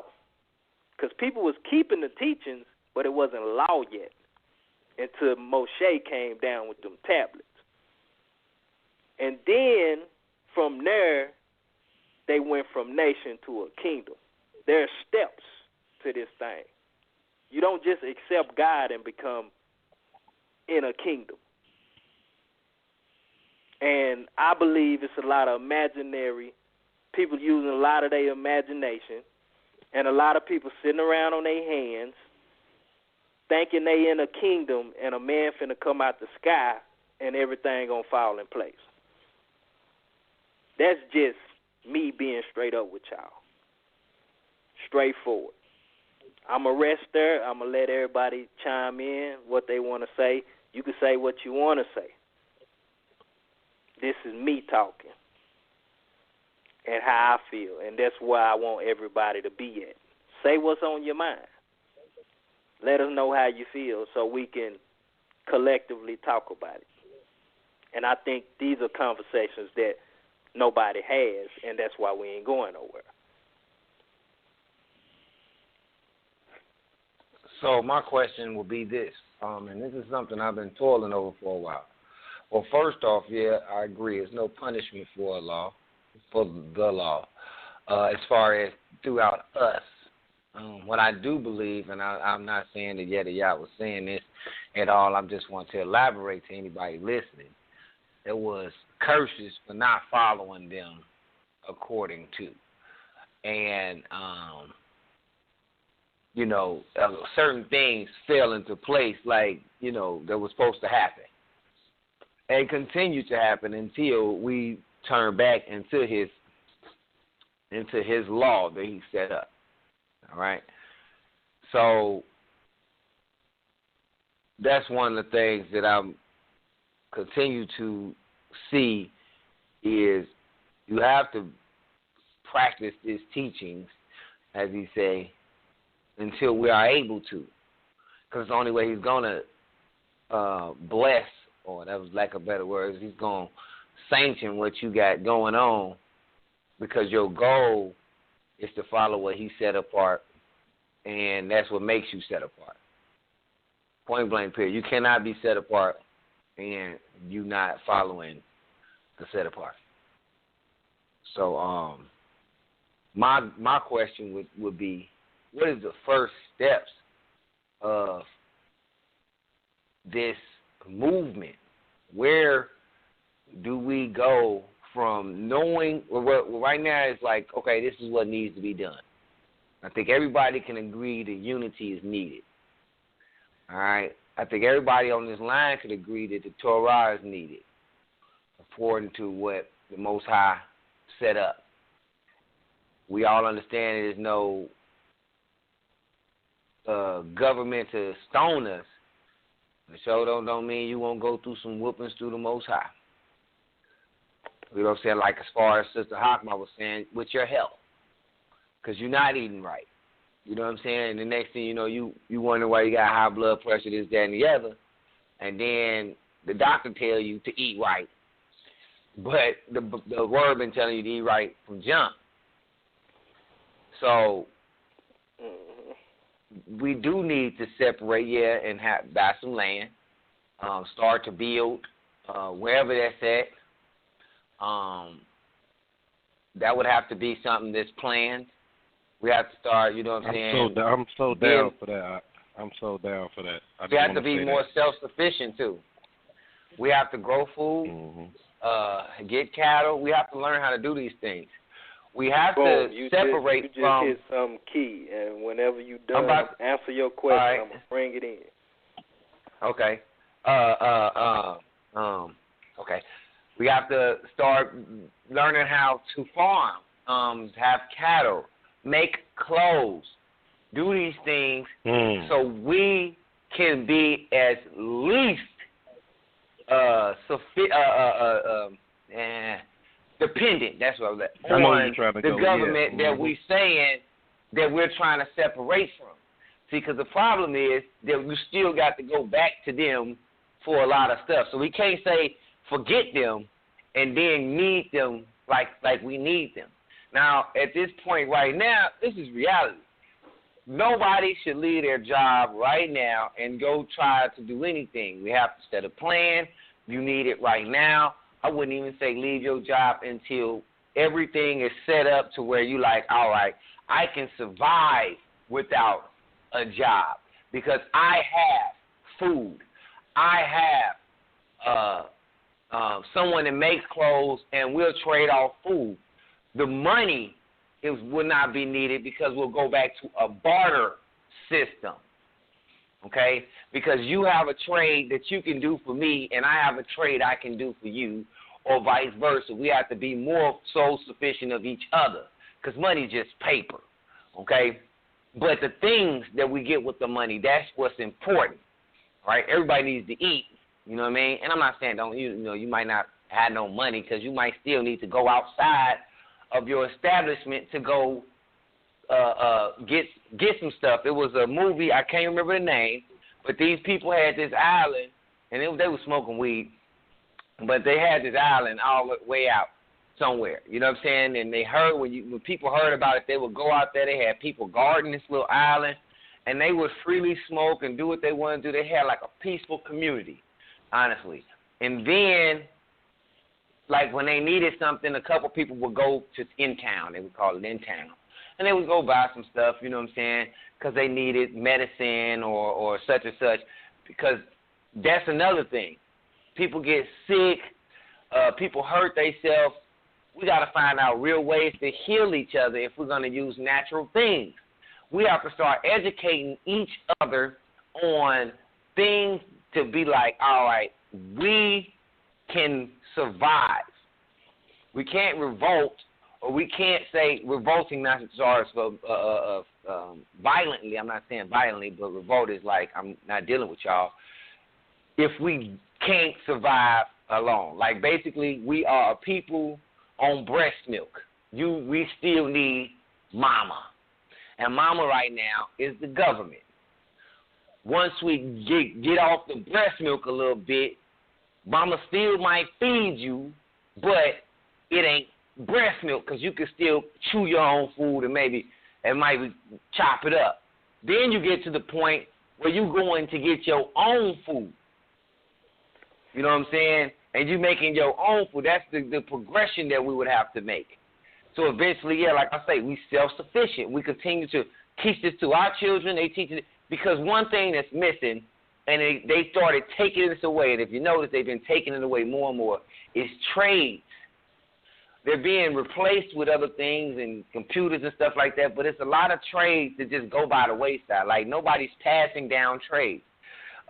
This is the way it used to be. Your father taught you how to do something. His father taught him the same thing as far as his hunting and stuff like that. We have to get back to teaching our children, and because somebody dropped the ball, we have to teach our children what we know. What can we build? What can you do? What is your trade? And if you don't have one, you need to learn one so you can pass this information down so then they can have it. So they don't have to go to school and pay the government to know how to fix on things or to build something. They just made money off of what we've been doing. We've been passing it down freely through generations. They turned around and said, you know what? I don't know how they did it, but now you got to pay for a trade. And nobody wants to pass that information on because they paid for it. Like, well, you better go to school. You know what I mean? Well, don't you know this? Yeah, but I went to school for mine, and you're going to need a certification to even do anything anyway. But go ahead. I yield the flow. Nah, that's good. You started going in a real good direction. To answer the question that you had asked at first, where do we start? I think you started answering your own question. You know, first, but I would say first we need to write the vision and make it plain. I mean, that's first and foremost. But first we need a vision. You know what I'm saying?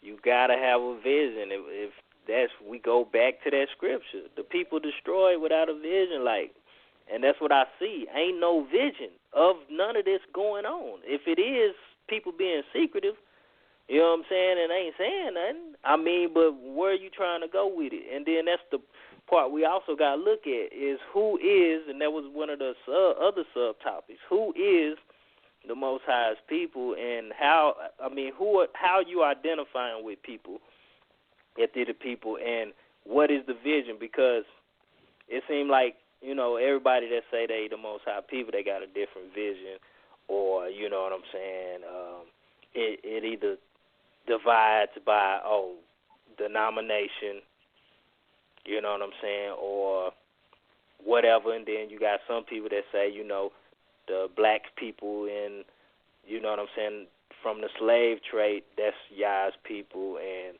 you know what I'm saying, if that's the case, there's still division because now they becoming like denominations, you know what I'm saying, I'm ISUPK, or I'm Israel United in Christ, or I'm this, you know what I'm saying, you got different color ninja suits on, you know what I'm saying, like, nah, we wear this, you know what I'm saying, you identifying people by what they wearing, you know what I'm saying, like, we got the purple suits over here, we the blue suits, you know what I'm saying, like, that's how you look at it.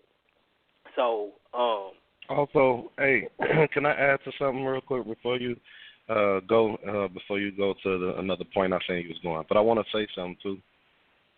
Okay. I think also for this plan, so to speak, for like, Orek was talking about, you did guys speaking on, Brother Mercy was speaking on. Well, this conversation we having right now is reminding me of Black Wall Street. But here's the issue. We can get there, but we have to do a few things.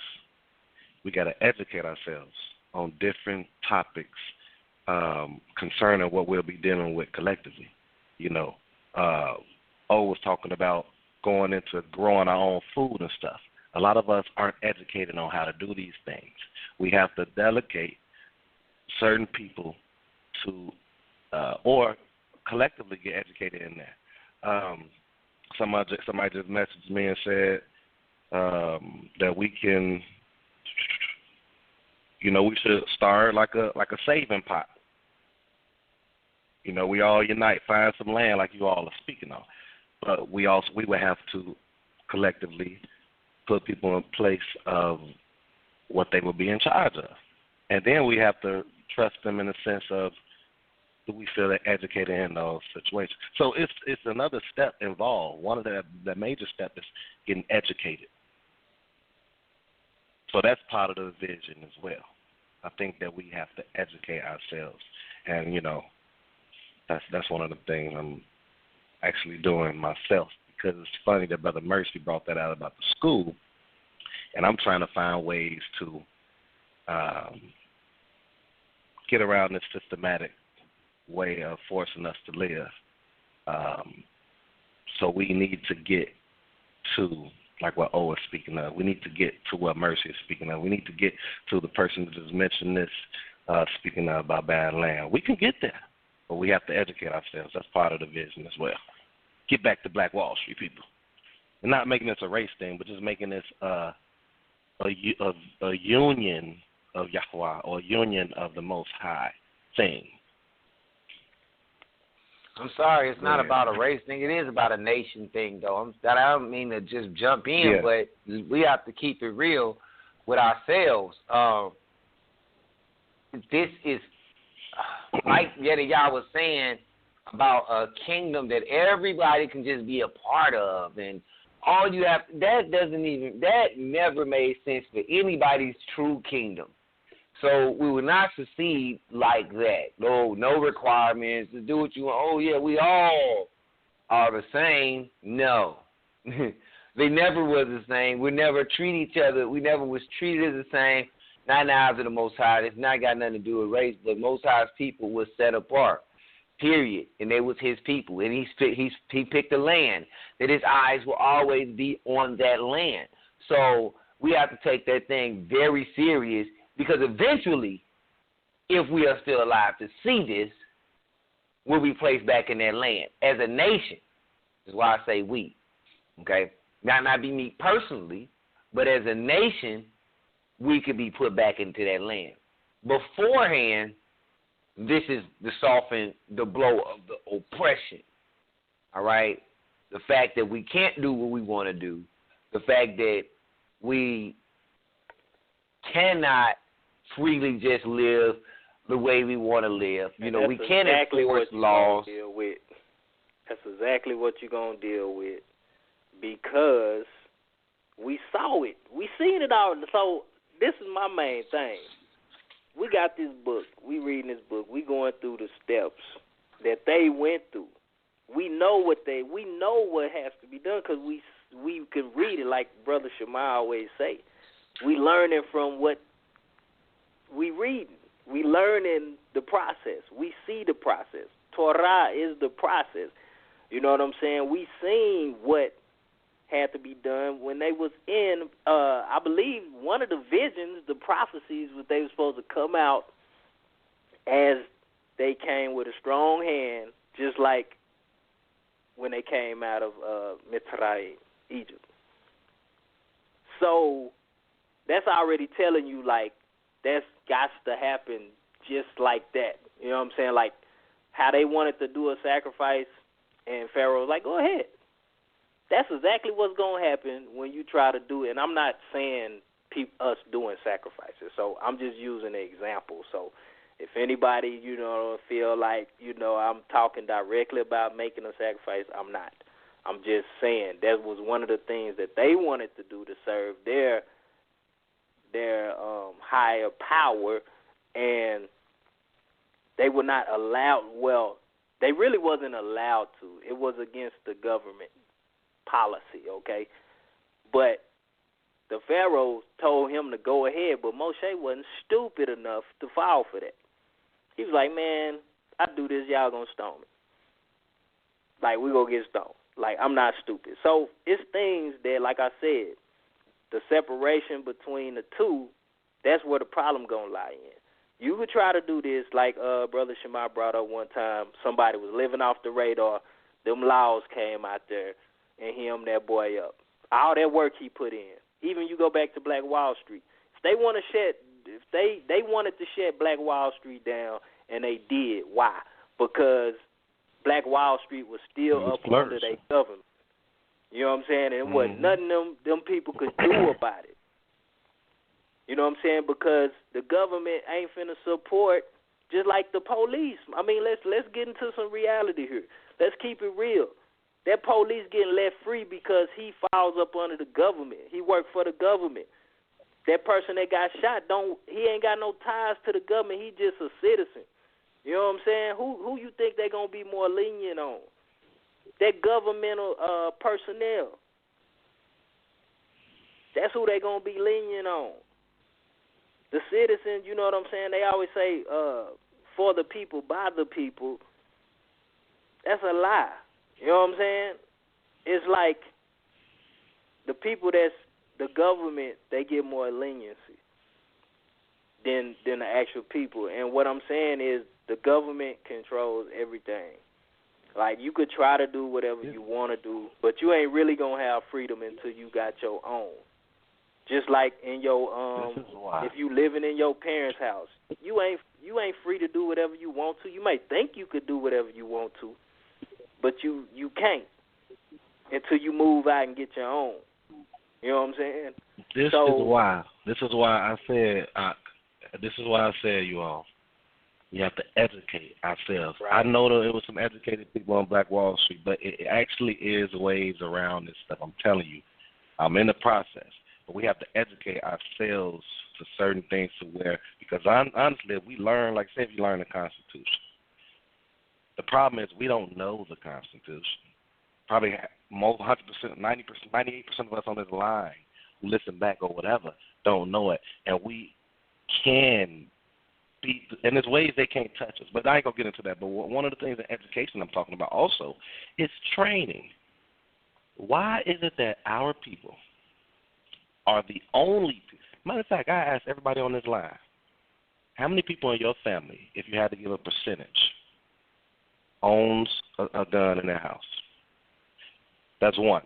How many people are trained in your family how to operate properly? I see other races training well, for lack of a better word, I know we probably shouldn't say races, but nationalities, whatever you want to say. I see training their kids at 11, 12, 13 years old. That's part of the vision, too. It can't just be, we got to grow our food. We need that, yes. We need to put a pot together money-wise. Yes, we need that. But we also, what did Israel do? They train military-wise. Yeah, they had a song. Not saying we got to go Man, out I'm to so war. glad you came and brought that out. So I'm going to tell you why I brought it out, though, y'all. Remember, let me say this once. Let me finish this. This is the reason I brought it out. A lot of my perception on a lot of stuff has changed over the course of the last couple of months. I haven't brought a lot of stuff out I'm going to bring to y'all later, but it's tying into what we're talking about now. And if we're serious about this, we can do it. But one of the things that I want to do, which is not the full thing I want to bring out to y'all, but one of the things is I want to train women and elderly people and young people how to properly use a weapon, how to protect themselves, how to know how to shoot, and then not along with that, they're mental, because that's the first thing we got to work with. You put a gun or something, or you put this type of privilege per se into somebody's hands, if their mind isn't right, and that's going back to Israel. Their mind wasn't right. So this is right. Right. So this is part of the educational process I'm talking about. Somebody like Mercy can help facilitate this educational process. Somebody like y'all can help facilitate this educational this educational process in dealing with guns. This is a vision that we're talking about, y'all. This is religion over reality, but still using scripture, because guess what? They was a military optional operating thing in a sense. I can't use the word. All those things I'm going to say something too. You know what I'm saying? Right. So we have to what I'm learn saying. little stuff like hand to hand. Go ahead. And you bringing all the elements to the table, but this is stuff that when you're in religion you don't think about. You know what I'm saying? Or that's not even the goal of a religious person. A religious person's goal is that church building that they go to every Sunday or every Saturday. It stopped right there. And they go right back home to wherever it is after they leave that building, and they deal with the reality of life. You know how many people Shabbat Shalom and talking about killing themselves or thinking about killing themselves that I be seeing on Facebook? I'm like, you really mean to tell me, and not saying that you know it's not a reality, but the thing is, like, what are you doing? What are you trying to apply? What all this religious practicing you doing is moving you towards happy is he, or you know what I'm saying, towards that mindset. You could Shabbat Shalom all you want to, you could happy feast day all you want to, but at the end of the day, you know what I'm saying, you constantly begging people for money or whatever it is that's causing you to be in a rut. Like, that ain't how you live. That ain't like what he say, the pursuit of I forgot the cliche he used, but pursuit of happiness. It was some other words he had in there, but that ain't what it is. Like, at the end of the day, it's just our mindset when it comes to religion. Like, to me, what I see is reality goes out the window. But I know you say Brother Mercy in the queue. Y'all gonna let him in if you want to have him speak. All right. Right now. All right, Brother Mercy. Well, first off, before we bring Brother Mercy in, let's say if anybody's listening online, you want to continue with this conversation, we'll go a little bit into the overtime portion. We only have 10 minutes left, but the number is 516-595-8238. That's 516-595-8238. Because we're gonna try to continue this. We're gonna continue this conversation for a little bit, but we're gonna try to, by the end of this conversation, I would hope that we have a starting point on at least the first couple steps until we meet again. This is something we need to start working on. And that's what I would hope. Because other than that, it's just talk after a while. You know, it's just a lot of talking, and nothing happened afterwards. You know, first 2-3 steps, however, that's what we need to be focusing on. In my mind, say, all right, this is the first step, and this is the second step, all right, and this is the third step. We work on the first, the second, and the third, and then, we do have more rest shows so we can be able to talk about progress. You choose to do some of the rest shows for maybe the educational part of certain stuff, delegating and all this other stuff. So, yeah, go ahead and bring Brother Mercy in. I just wanted to make that announcement about the time.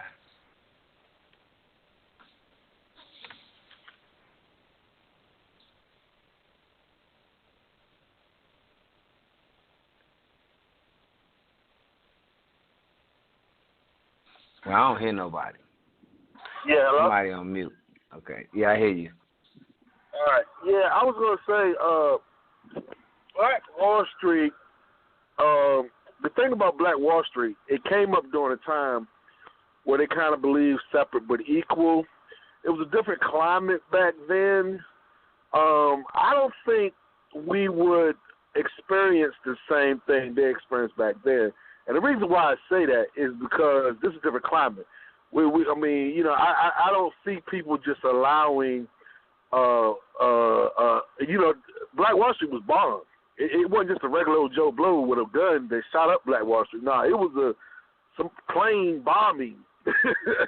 It was bombed from the air, So, that was an interesting type thing. And they still never talked about what Air Force or what military group that plane belonged to, but it was a bomb from the air. I just wanted to say that. I think one of the weaknesses of Black Wall Street was this. They had no alliances. If you know anything about Israel, they built alliances with other nations. You got plenty of nations that exist on the planet Earth that are rich, wealthy, filthy rich. But you know what they done? They got allies who got armies and military. So as we grow, so I don't think we have any fear in that aspect. But as we grow, of course, we will build alliances with others who will. Even of course, you can always get a contract for security team. You can do all that. I mean, it's plenty things you can do today that wouldn't occur back then because all the technology. So I just don't see an airplane bombing Black Wall Street today. I don't see that going on. I don't see that happening. But I'm not saying it can't happen, but I doubt that happening in this climate today. But what we need today in this climate, when we rise, we're going to get a lot of attention. So we're going to draw a lot of people towards us. And so I just wanted to say that. There's a lot of opportunities for us. Although we may start out small, it's going to be a whole bunch of people that want to join our team. So, and we're going to have some rules. And one of the rules is going to have to be, and I know I always talk about the circumcision and all this type of stuff, but that could be a business. You could have someone, our doctors will be different than everybody else's doctors because they will circumcise our kids on the 8th day. They could make millions and billions of dollars off that right now. Because that could be a new business idea. Where, we got a new doctor, our doctor circumcised on the 8th day. That could be like a new little, we got hairstyles and all that. That'd be the new style, whatever. You know how we are. We do stuff, we see other people doing. So I say we could make it popular.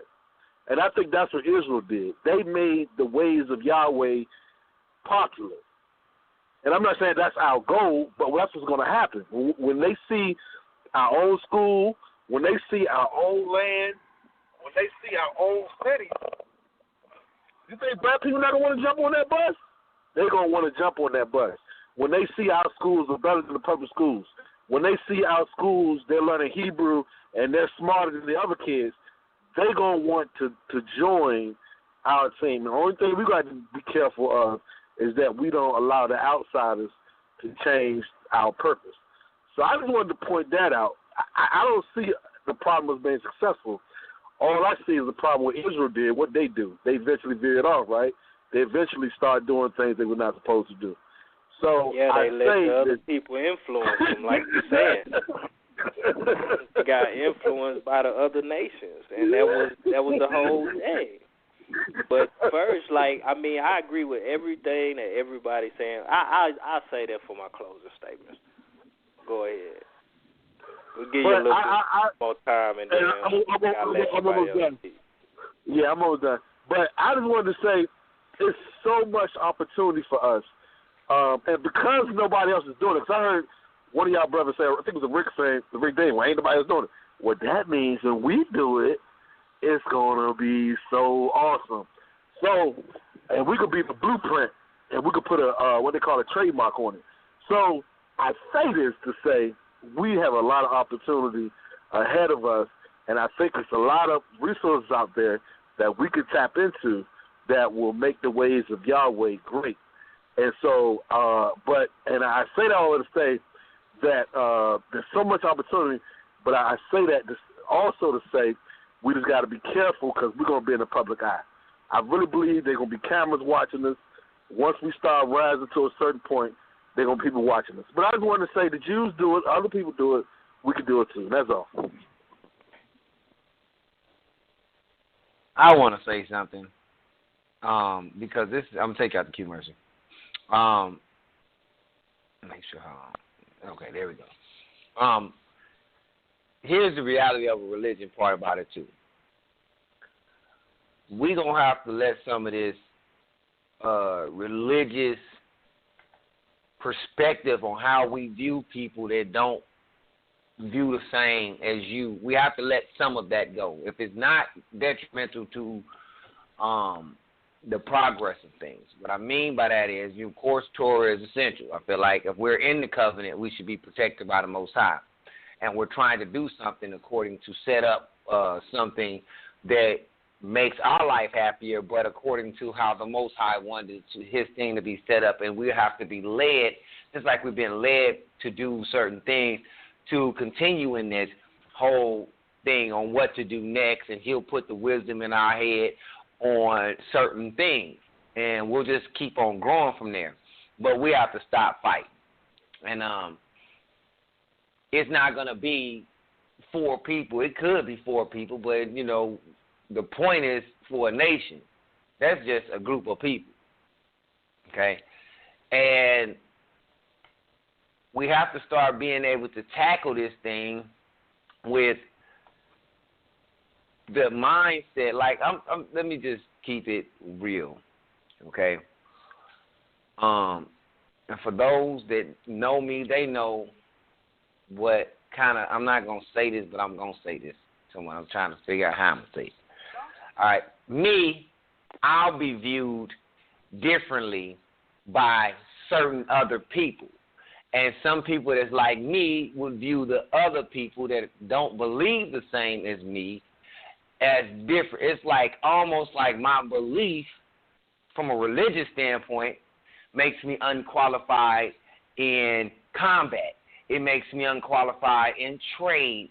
It makes me the devil or whatever because I don't believe how they believe. And that's one thing that has to be let go. Okay? I'm talking really about a specific thing because without someone, you know what I'm saying, looking at me as I'm less of a person or less of a father, a husband, a man, because I might not believe exactly how they believe, it stops the growth. Either that or you have to be only around people that believe what you believe, and in today's society, that's hard. Another thing that I know will have to happen, just like in Egypt, the Most High going to have to use some signs, okay, because people are not about to believe, like Moshe said. He said, how they going to believe me? He said, don't worry about it. I'm going to be with you. He got to be with us. All right? He has to be. And when people see the progression and they see the Most High behind it, then it's like something. Because you could progress and the Most High not be behind something too. But because anybody could be like, oh, man, you know, anybody could do that. He's been doing that for years or whatever. But there had to be some real separation. Like he have to, like, a cloud of smoke might have to come out the sky, be real, and dwell over this place. And people hear the thundering on the outside or something along that matter. I don't know what it would have to be, but it would have to be something that people was tangibly able to relate to say, all right, just like in Egypt. Moses came, who are you? Okay? It's the same way we coming at people like, hey, look, we got this thing we're trying to be a part of, woo. You know what I'm saying? This, that, and the other. I see it. You know, you might see somebody, they get to talk. You're like, hey, you know what? Let me present something to you since you're talking about the laws and the Most High. Well, how do you feel about this? Woo, just to see where their mind frame at. Then, you know what I'm saying, they might be able to add to the call because that's what the whole thing is about, uniting, not separating, yet and still. Okay? This is the thing. The unity part is big. There's a lot of us out here. And just like y'all was saying, it don't matter if you put a different name on certain stuff, it's still division. It's still like I know ISUPK says they have the truth, and if you're not around them, then you're wrong. Like, if you ain't learning from this dude, you ain't got the truth. Oh, okay, so now that part right there, we probably can't deal with people like that.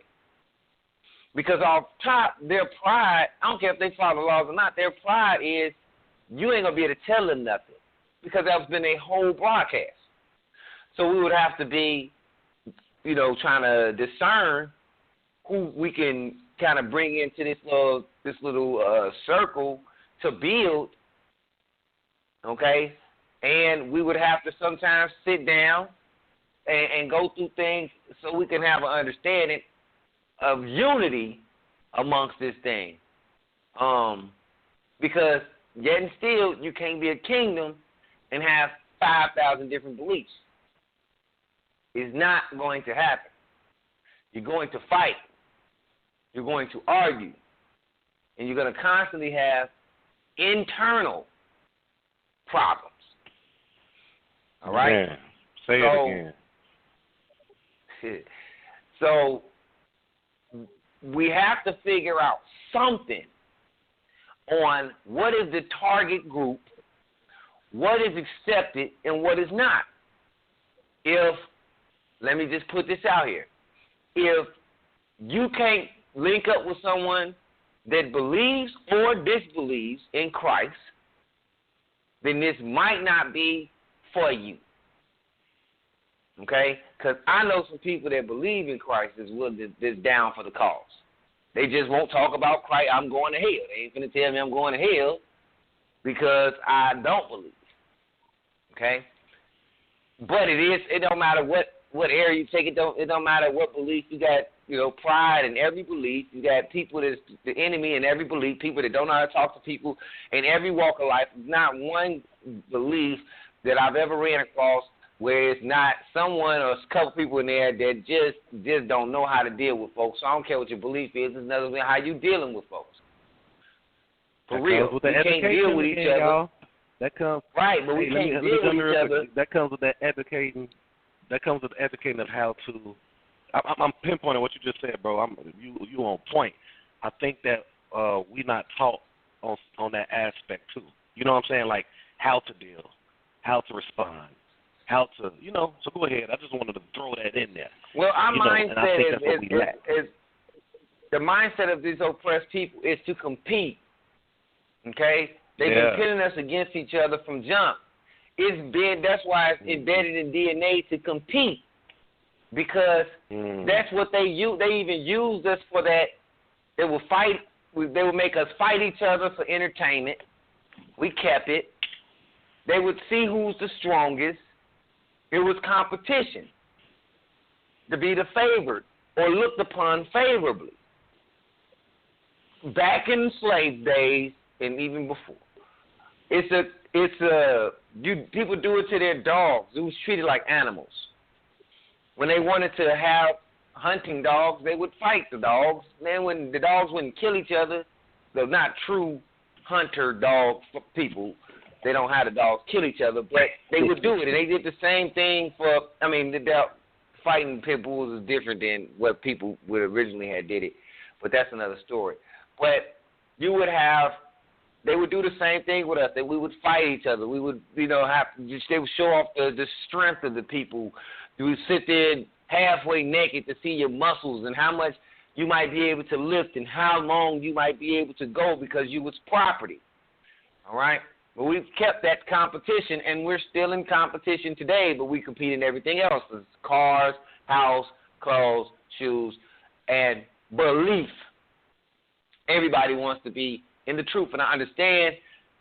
Matter of fact, everybody don't want to be in the truth because a lot of times you try to bring some truth and people just fade away from that no matter what. It is right there in the book. But everybody wants to feel like they're doing what is right. The problem is when you start tapping into you're a little wrong here and there, and it just need to be tuned up, people start feeling like, oh, everything I've ever did was wrong, and I thought the Most High was guiding me and leading me, and they get the question in their whole belief because of certain things. You know, we have to let our whole mindset go. I think, it go back to what Mercy was just saying. Remember he said this. He want to start up a school. And I think that's going to go with what you're saying. Correct me if I'm wrong when I say it. Mercy want to start a school. But Mercy says it's going to be, I'm going to teach you this, I'm going to teach you this, and it's going to be Hebrew teachers. What did he do, though? What did we catch him say? He said, but I'm not going to teach Hebrew. I'm going to stay in my lane. A lot of us won't capitalize on our strength. A lot of us don't even know our strength, first of all. We want to dib and dab in every little thing, you know, but we all got our strengths, and if we can really go into that direction, and then guess what? I could learn from Orex in this because he's better and stronger than me in this. I could learn from Yadir Yah in this. I could learn from Hakma. I could learn from Mercy in this because they're stronger in this department. I don't need to act like I'm stronger in this department. Let me capitalize on what I can produce for the people. And that's how we could unite. Boom. Boom. Right there. That's exactly how we need to start thinking, too. Find out what are our strong suits, and that would be certain things like we have to operate like one people, okay? And in a nation, in a community, this is go back to the old way of community. It was one blacksmith or one or two, depending on how big it was, but you had a blacksmith. This is what he did. All right? Then you had someone that had the fruit. Then you had someone that had the vegetables. Then you had someone that worked on the houses. You know what I'm saying? This is the guy for the town to do it, depending on how small your town is or whatever. You would call the doctor because that was his strong. So everybody wasn't trying to be a doctor. We have to pinpoint certain things, like you say, educate ourselves and stuff like that. But we have to let go of pride. It's humble to say I can't teach everything. It's humble to say I don't know everything. It's humble to say, you know what, let's sit down and try to get a hold to this thing. And those are the type of people we have to be able to link up with. You know, right now, eventually, if they can't be a part of something after they realize, all right, thank you and goodbye. Can't let it deter you from your way. And we can't, like I say, we can't fight over the things that I don't see, like point blank period, I don't see it plainly in Scripture. I'm not going to fight you over it. Okay? I don't fight people over mysteries, and I don't believe in a mysterious way to get into the make kingdom when it's right here in my face, period. So if you want to separate yourself from people like me, fine and dandy. The mission is not there. Another thing is the vision. This vision would have to be, if we have people that don't all believe the same, and they're there for the cause and not the religion, they have to be reminded of the cause.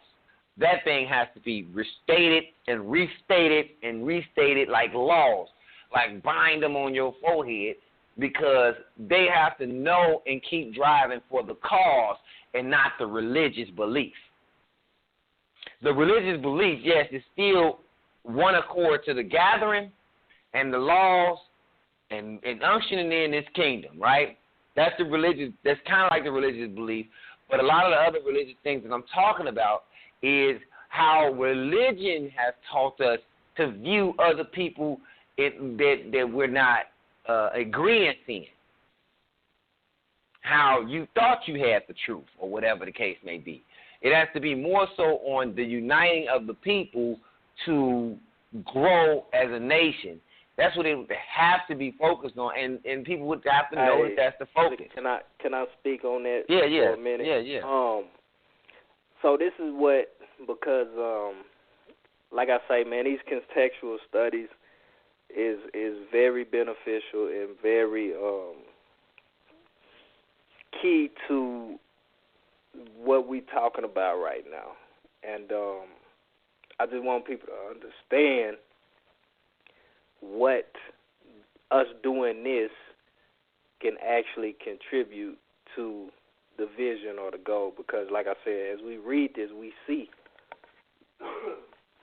the teaching points that we could take and implement in what we're trying to do.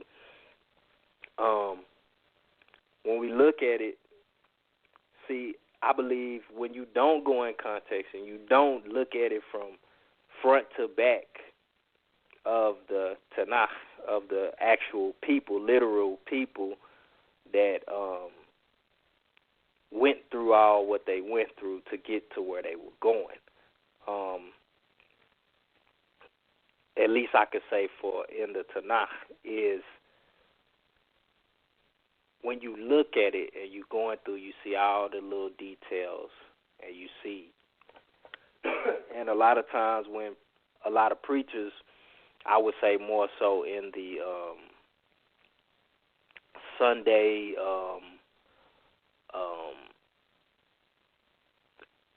evangelistic mindset go off of, they first of all, they go and they try to preach these feel good messages, and they only look at and try to capitalize on the good things that happen.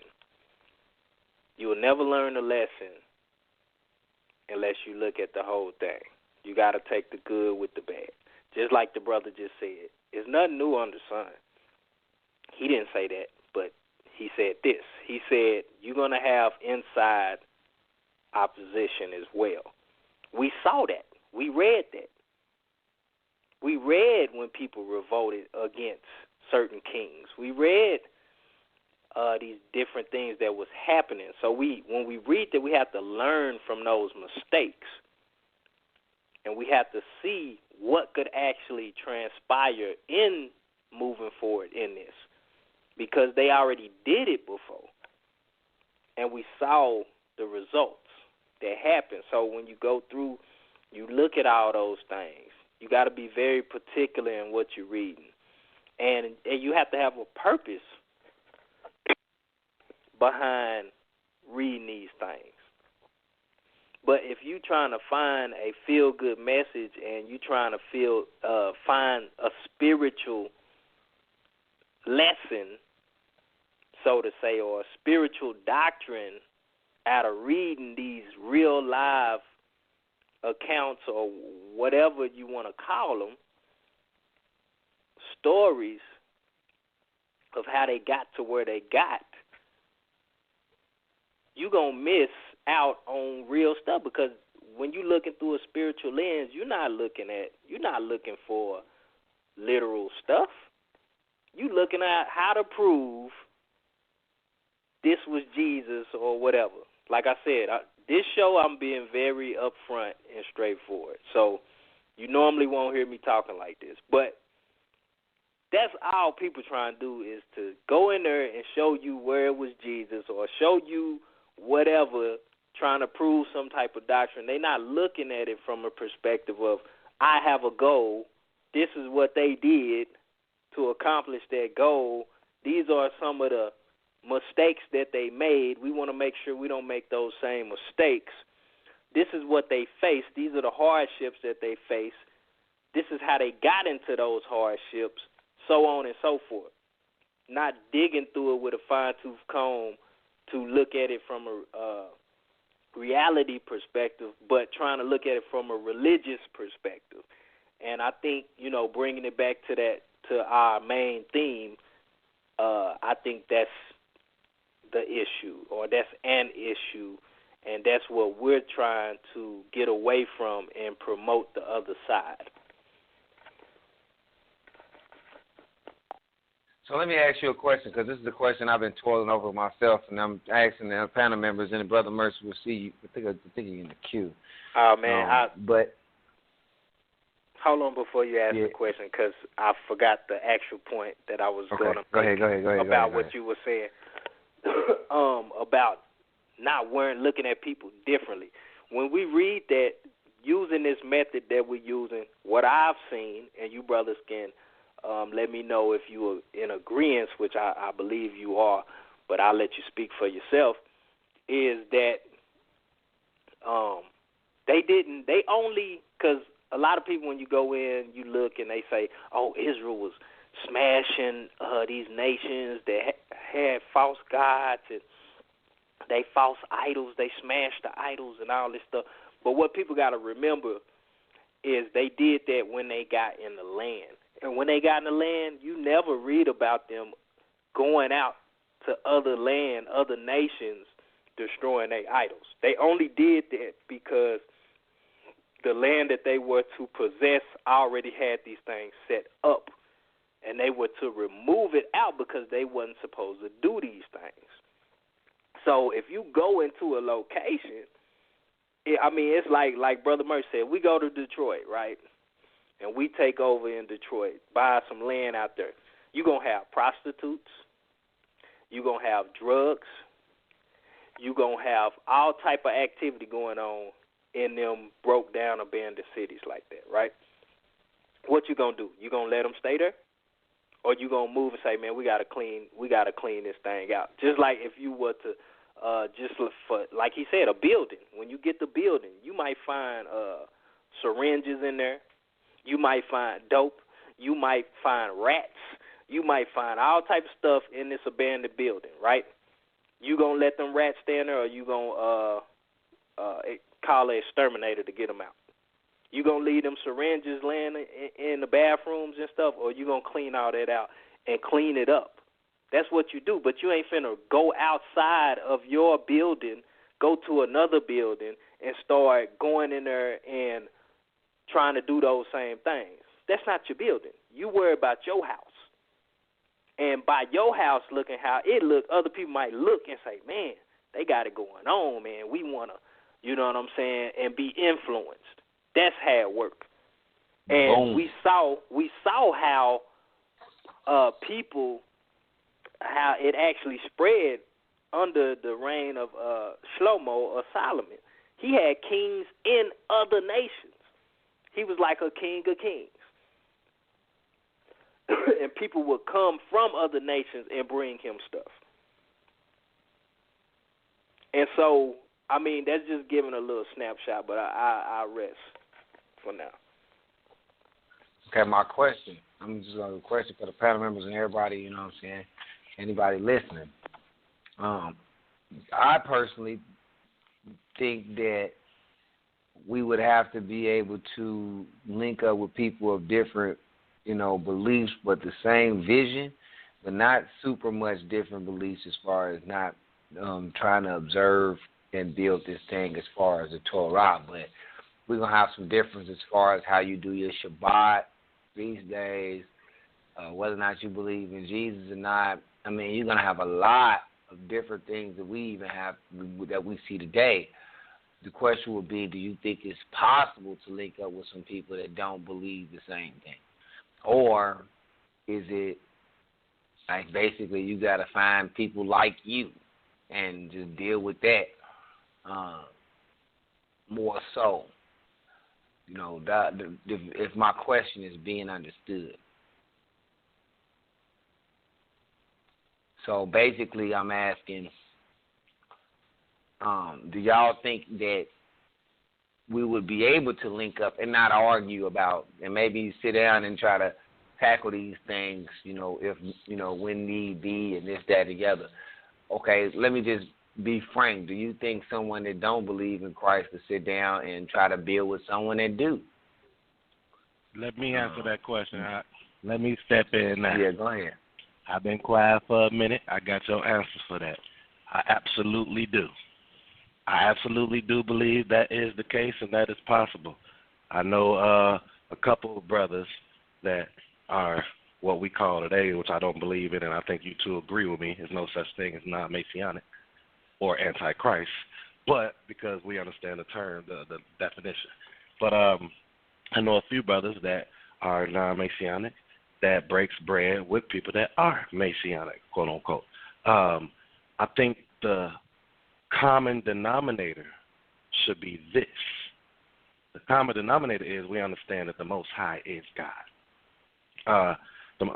We agree on the like you said, we have to have a foundational structure or vision. Okay, it's always going to be differences in certain beliefs, even concerning or moving the Bible to the side, just life. You know, you might like to do something more than I like to do, or believe something differently, but our common denominator or belief system is intact. So, say if someone I know is Messianic, and just say I'm non-Messianic, we both believe that the Most High is God. We don't believe that, and even if I know where you're going with it. Kind of, I'm gonna touch on it. I'm actually just gonna be frank. I'm not gonna beat around the bush. Just say they believe Jesus is God. That's gonna be a conversation we can't have that conversation, because I mean, I'm just gonna tell you, I know he's not, from my understanding.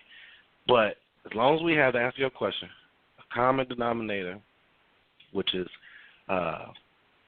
structure for the people, our own community as a nation, under the umbrella of the Most High, that respect stuff you was bringing out earlier. We understand how to deal with each other's differences. These are things that if we can respect the educational foundation that we're trying to build, what I mean by that is that respect thing, that's a taught art, bro. You just said that it was put on us to be so competitive with each other. So we got to reteach that. We got to break that down, destroy that, to rebuild on how to operate with each other. Because that question that you just asked, the reason you asked that question, I'm not going to put words in your mouth, but this is what I'm discerning. The reason you asking that question is because, for the simple fact, most people that me and you see don't know how to operate like that. Goes back to what you just said. We're so competitive, even competitive in our differences. But it's plenty other nations that know how to talk amongst each other through their differences, because they have a foundational understanding of dialogue through their differences, and we don't. So that was a long-winded answer. I'm going to say yes, it's possible. I know it's possible, and I've seen it. All right, yeah. I mean, we living in the United States. I know it's possible because, I mean, technically right now we doing it. I mean, we might disagree or whatever, but we still all U.S. citizens, and that don't change. You know what I'm saying? So there is no law unless, I mean, you have to get into the ins and outs of what this nation is going to represent, because, like, for instance, the United States represents freedom of religion, freedom of speech to a certain extent. And so if that nation represents those same type of values, then yeah. But if the nation is that, you know, we serve Yah and Yah alone, you know, one nation under Yah, you know, and no others can be practiced inside of this nation, then no. You know, so it all comes in what the vision has to be written, have to be plain, and have to be articulated to the people that wants to be a part of this nation. And that's my political answer, Brother O. Always political. My personal belief, and then I guess we could let Brother Mercy come say what he has to say, but my personal belief is I do know that it's possible to converse with someone, and y'all don't believe the same thing, but y'all have the same goal. And so I know it's possible. The thing that, like Shema said, yeah, I see majority of what I see is the arguing between the difference of beliefs, the name calling, the bashing, the just the extra that goes along with it. And see more of that than seeing people talk to each other respectively like a man or woman or whatever. You know, I don't see too much of even people trying. Like, they just want to say what they want to say. Even like us having an instance not that long ago. It's the way people speak to people, the way they handle each other is very troubling, and it's hard. So I say I know it's possible, but I only have truly one person. I don't talk about that many people, but I have. No, actually, there's a couple people I've been able to just, you know, converse and chill and not have to bring up religion or a certain aspect that we disagree on. It's only one person I've talked to. Like I said, this is Brother Kenny, that we don't agree on a lot of things. But one thing that we do agree on is that something's got to give. We are tired. We're tired of seeing our people being mistreated. We're tired of not being able to take care of ourselves, and we're tired of not being strong. Period. Like, we are not strong separate. People don't understand that. And one thing religion has done is drawn a wedge in between people. Not a belief system that you believe in, Yah, but more so how religion is telling you to view others. You know what I mean? That might read the same Bible, but, you know, whatever. It's always, why did you pick your belief? Why did you become a Protestant or whatever? You know, Baptist. Why did you become that? Why did you pick that one? You know? It's either this can't run in the family, you know, whatever. But all that is water under the bridge when it comes down to, because let me keep it real. Before these people come shoot you up or try to kill you or stop you from separating yourself from the government and be self-sufficient and have your own little nation and build a kingdom, before they try to kill you, they would not ask you, do you believe in Jesus Christ, your Lord and Savior, before they pop you in your head. They don't care. They feel like if your God is good, He's going to save you. But the rules they run under is different. And that's one thing we have to realize. We view ourselves as we trying to separate ourselves from each other. I don't understand that concept. They view us as a group of people, but they know we have to be separate to be conquered. They know what it takes. It's divide and conquer. It's the easiest way. It's the hardest way, but it's the easiest way. So you don't have to worry about too many people rising up. If all the people are on one accord, or a group of people on one accord, guess what? You can't mess with nobody in that group because they all stand up. It's one nation. It's like you struck one of them, you struck them all. And they're going to make sure you feel it. So realizing what the mission is, like you say, have a vision and write it down, make it plain, that's needed. And I do feel like we would have to conquer certain things as we start to, you know, maybe grow, because we want to make sure that we stay in compliance. All right? And that's why I was talking about the teachings or the law, because we're going to have to stay in compliance to something. Okay? Because other than that, I'm not going to have a fight with someone because they want to cook bacon and they win the nation. And then something happens to the people, we're going to blame it on the dude that ate the bacon. For real, for real. Well, let's let Brother Mercy. I I want to come on the tail end of something that you're saying, and it's just a mindset thing, you know what I'm saying, and why I feel like, because I be thinking real, like, I take everything from a reality standpoint.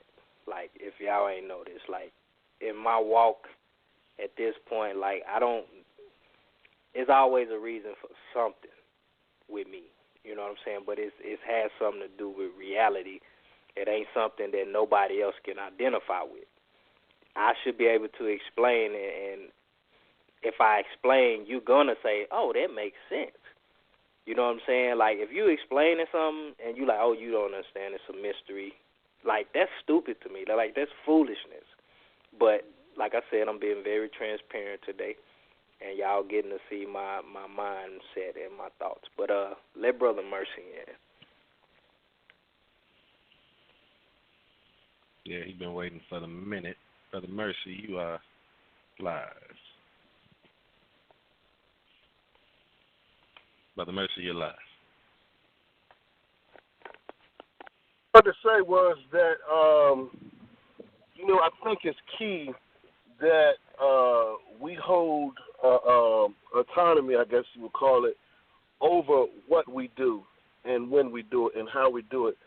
I think the agreement, everybody, every corporation, the heads, the founding fathers, so to speak, is going to disagree. The patriarchs are going to disagree. Abraham disagreed with his nephew. That's why they separated and went different ways. His nephew, Lot went to Sodom and Gomorrah, and he went somewhere else. When we get so big, I'm going to have to go to Jamaica. Y'all going to have to go to, whatever. Okay, and set up your government. But I'm just saying there are ways to deal with things, and Torah teaches us that too. And so when you grow so big that you have to separate, that's cool too. But what I wanted to say, though, we can work as a team and find the commonalities and build up. Can someone who's not observing Torah work with us? We do it every day. When you go pump gas in your car, do you first ask, okay, do you observe Torah? No. This person you buy gas, you could be a racist. You don't know. You doing business with that person. So what's to stop you from doing? No, we're going to always do business with people who we may be our enemy. We may not even know.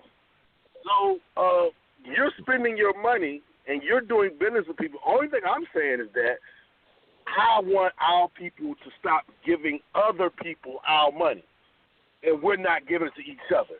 That's the problem I have. Mm-hmm. We're just giving. We work hard. I work hard, and I give my money to some man that I don't even know. That don't do nothing for my people. I'm tired of that. I'm sick of that.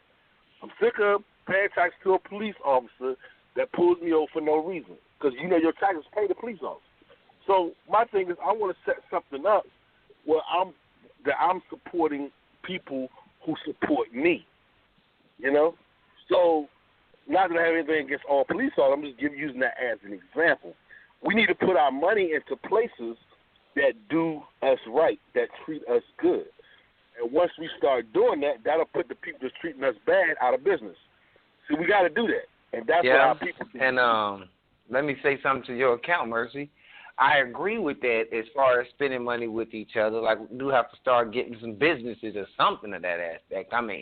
And spending with each other. But the problem comes in is that I have, with a lot of times, trying to deal with my own people, is they don't know how to do good business.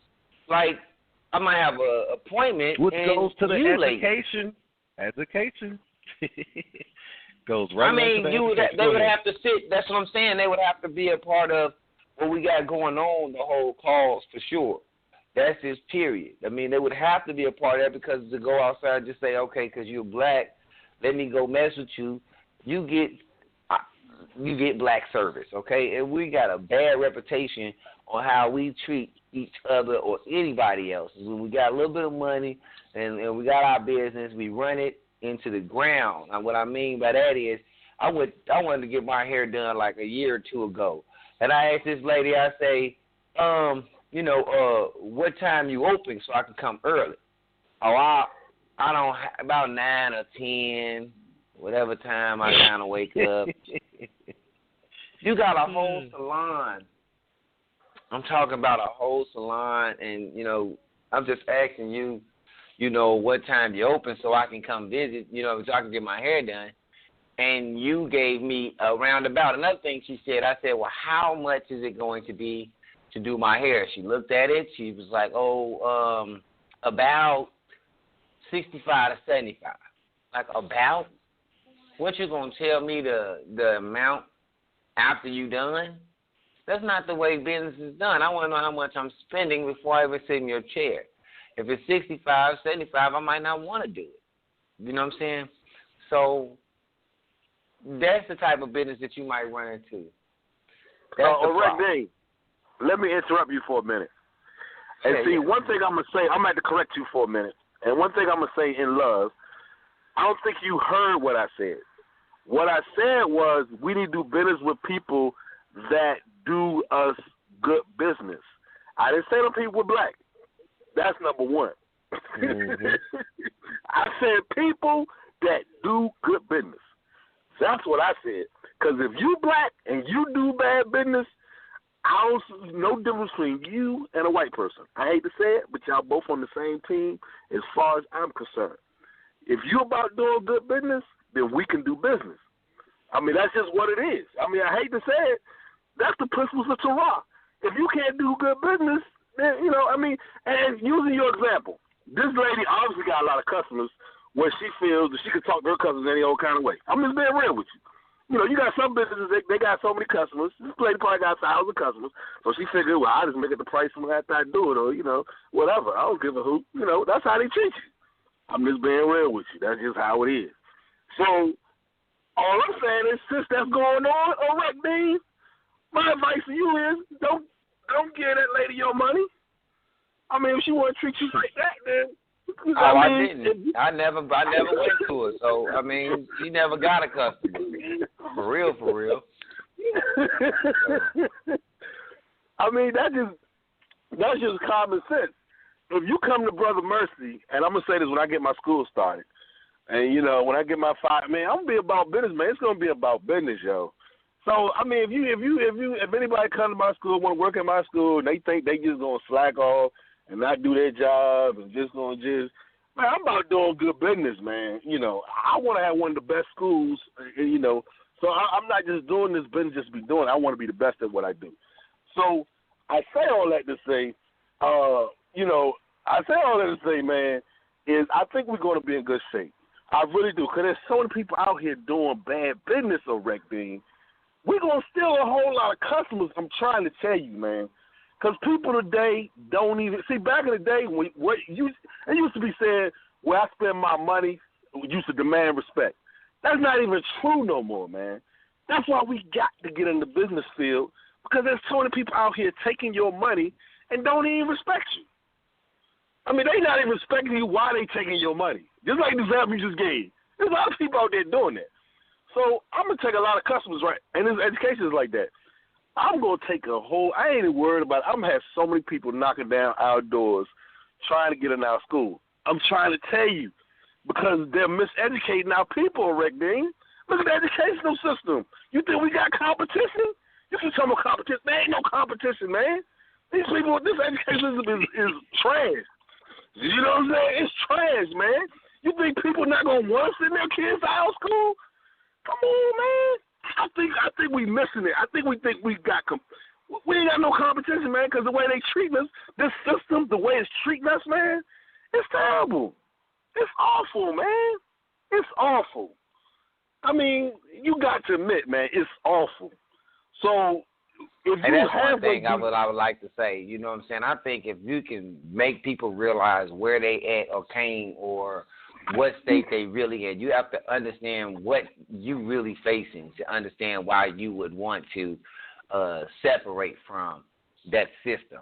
You can't be comfortable. Like a lot of people are comfortable in the system that they're in because they got maybe a good job or a little bit of money. So it's like it's cool to them. They don't see the other side of the glass, maybe. But, I mean, we see it all the time via Facebook and news and this, that, and the other, and certain things that we go through in life. That's one thing that you have to get people to realize. Like, we're not getting treated as good as they say they treating us. Period. And then on top of that, like I say, my word is about the Bible is talking about. Matter of fact, this is the one thing that I strive on. I say it all the time. Deuteronomy 30. This is what I see. Okay, the blessings and the curses come on you. It says, and it shall be when all these words come unto you, the blessing and the curse which I said before you shall bring them back to your heart among all the nations which Yahuwah, your Elohim, drives you. So they're going to be scattered. All right? You're going to be scattered, and you shall turn back to Yahuwah, your Elohim, obey his voice according to all that I command you today with all your heart, with all your being, you and your children. Okay? Then Yahuwah, your Elohim, shall turn back your captivity, shall have compassion on you. All right? That's why if you ain't turning back, you not finna have that compassion from the Most High. All right? That's why I feel like if you ain't doing that part, you can't be a part of this kingdom. Period. Now, I don't see nowhere in there where I have to believe in anybody else. So that's not contingent on this agreement, because this is an agreement right now. This is stipulations if you do this. And that's why I say I can link up with someone as long as they ain't telling me that I can't accomplish this if I don't believe a certain way.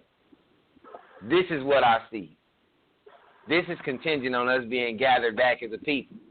But how we are in the situation that we in right now, we can try to soften the blow a little bit before we gather. You know what I'm saying? Whether we see that gathering or not is our generation. We can try to soften the blow by dealing with each other and trying to build in that aspect. And then they're not saying they ain't going to do it, but it's going to be less.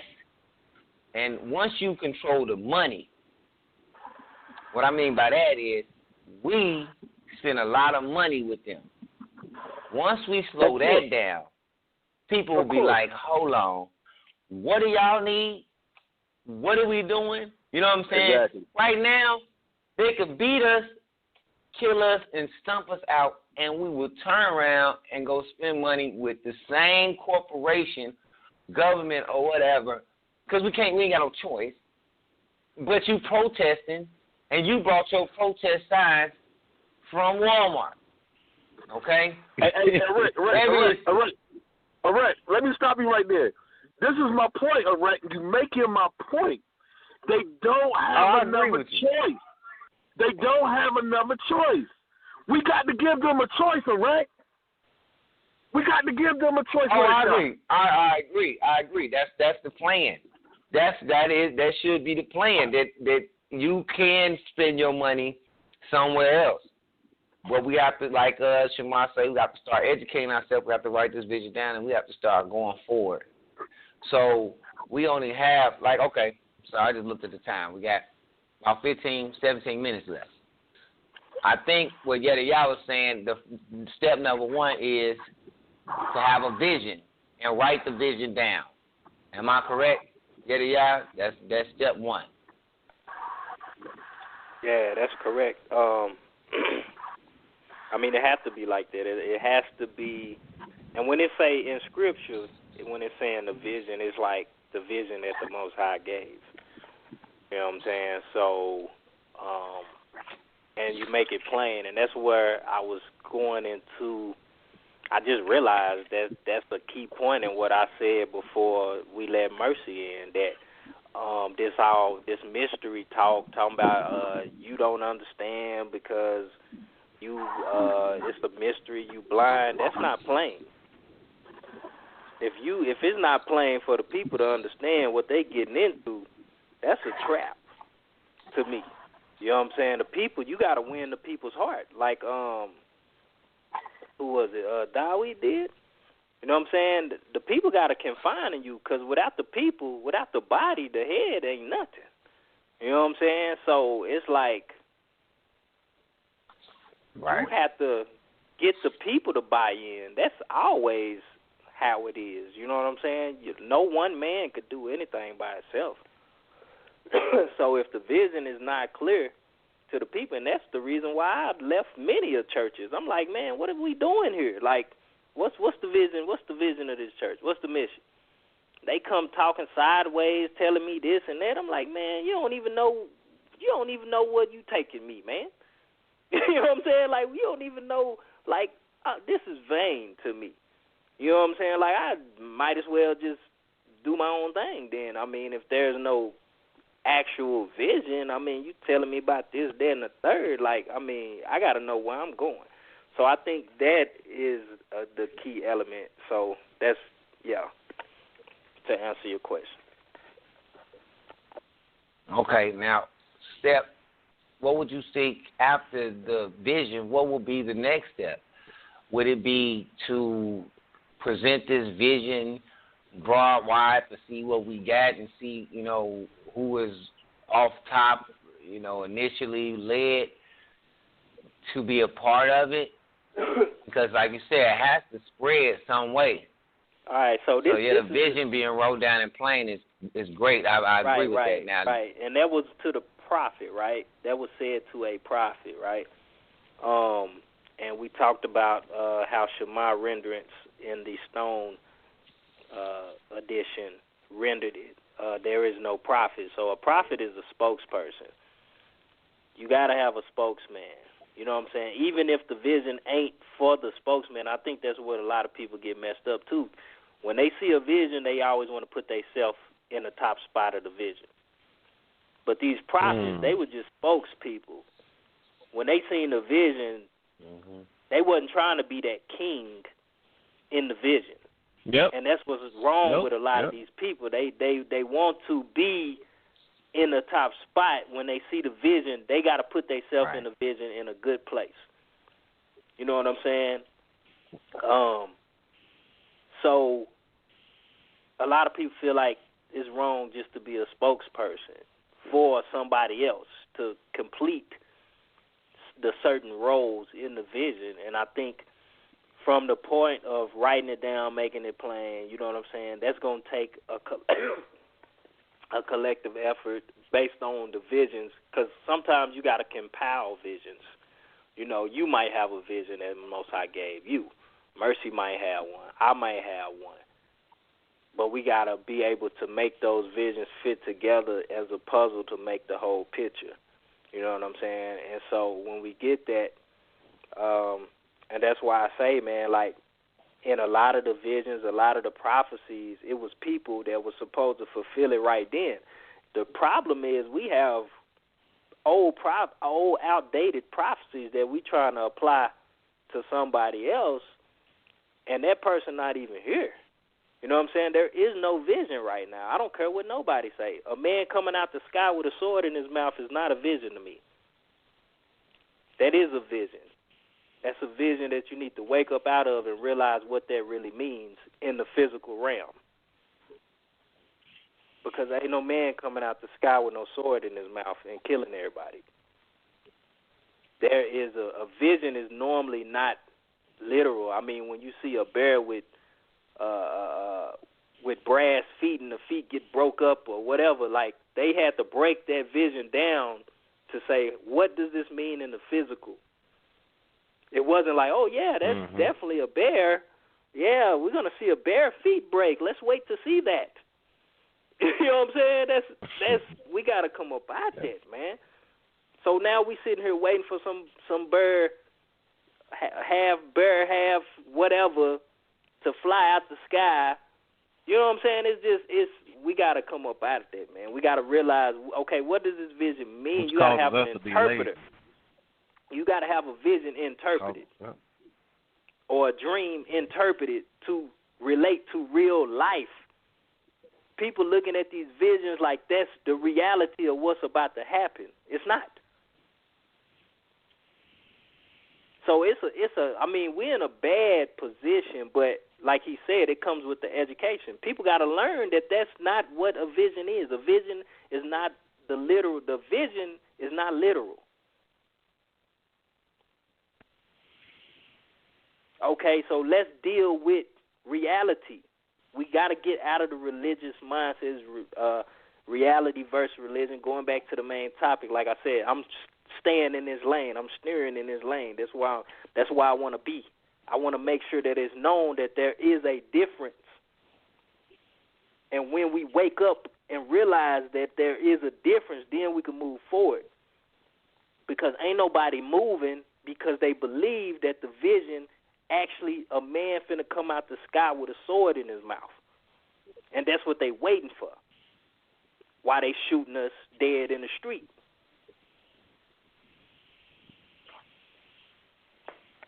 That's that.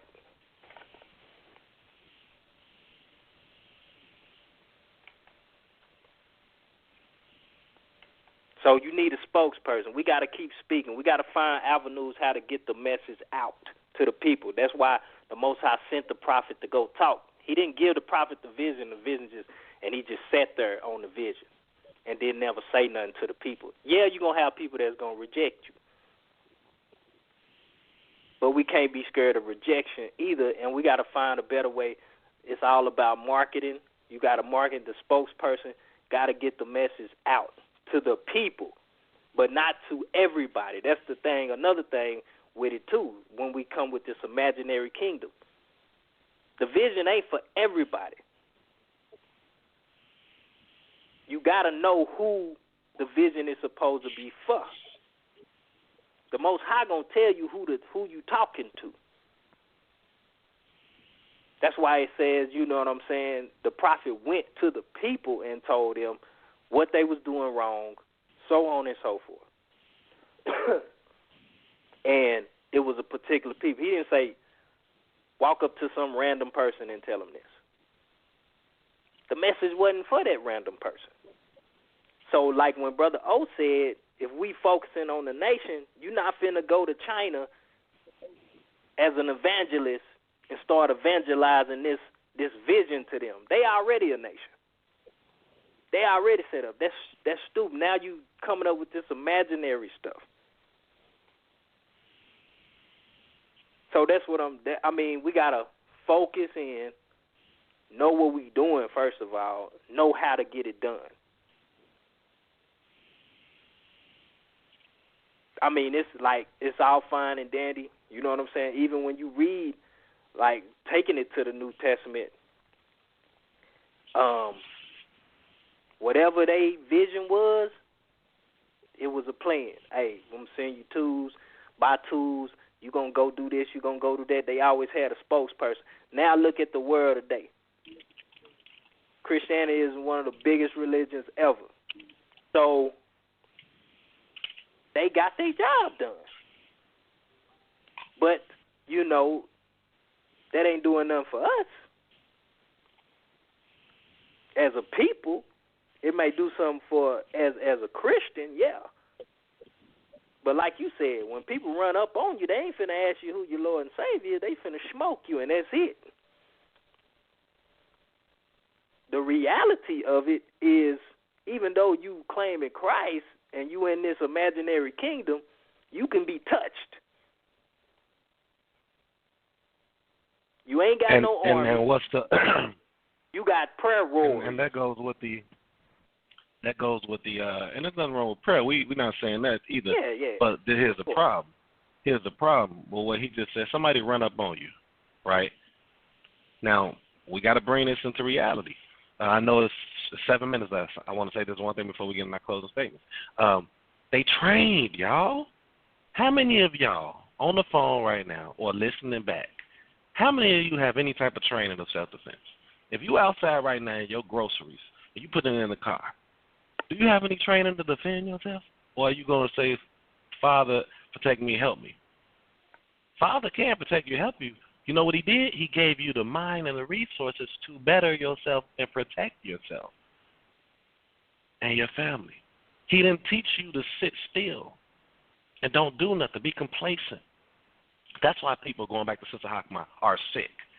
That's why people going back to what y'all just said is getting killed because they don't got training. or logic not to put themselves in those situations. I'm done. I just wanted to add that, so because time is cut short. All right, man.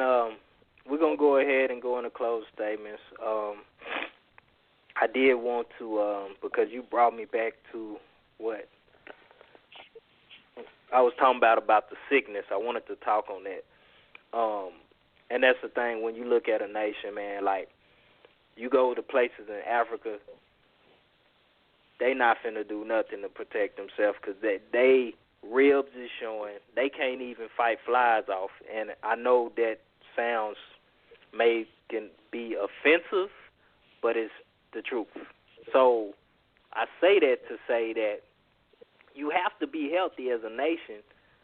Like, who you gonna have to do anything? You could barely get food. You know what I'm saying? Like, if you sick, other people get sick because you don't quarantine. The law teaches that. You know what I'm saying? Cleanliness, to separate people and all that stuff. So it's like the teachings are the teachings. Then you make the teachings law. So that's what I want people to understand when it comes to that word Torah. You know what I'm saying? So they took those good things, those good teachings that they knew and made it law. That way now it's enforced.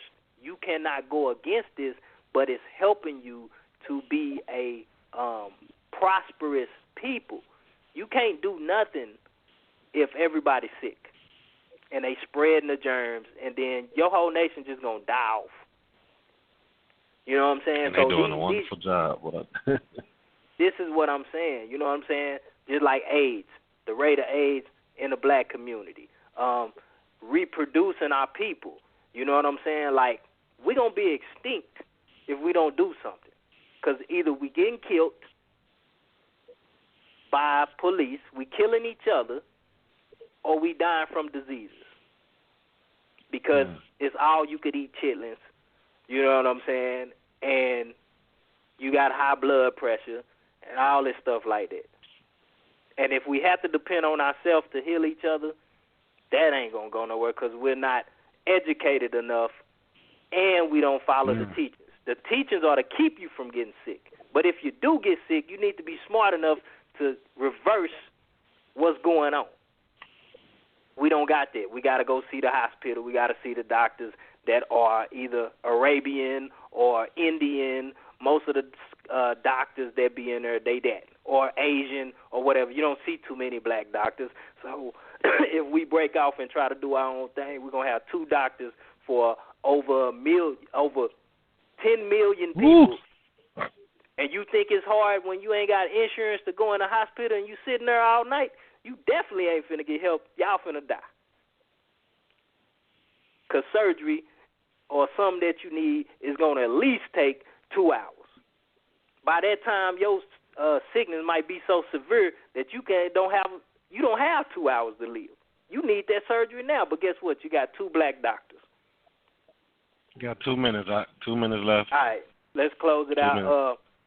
Thank everybody for tuning in. I'm gonna close mine out.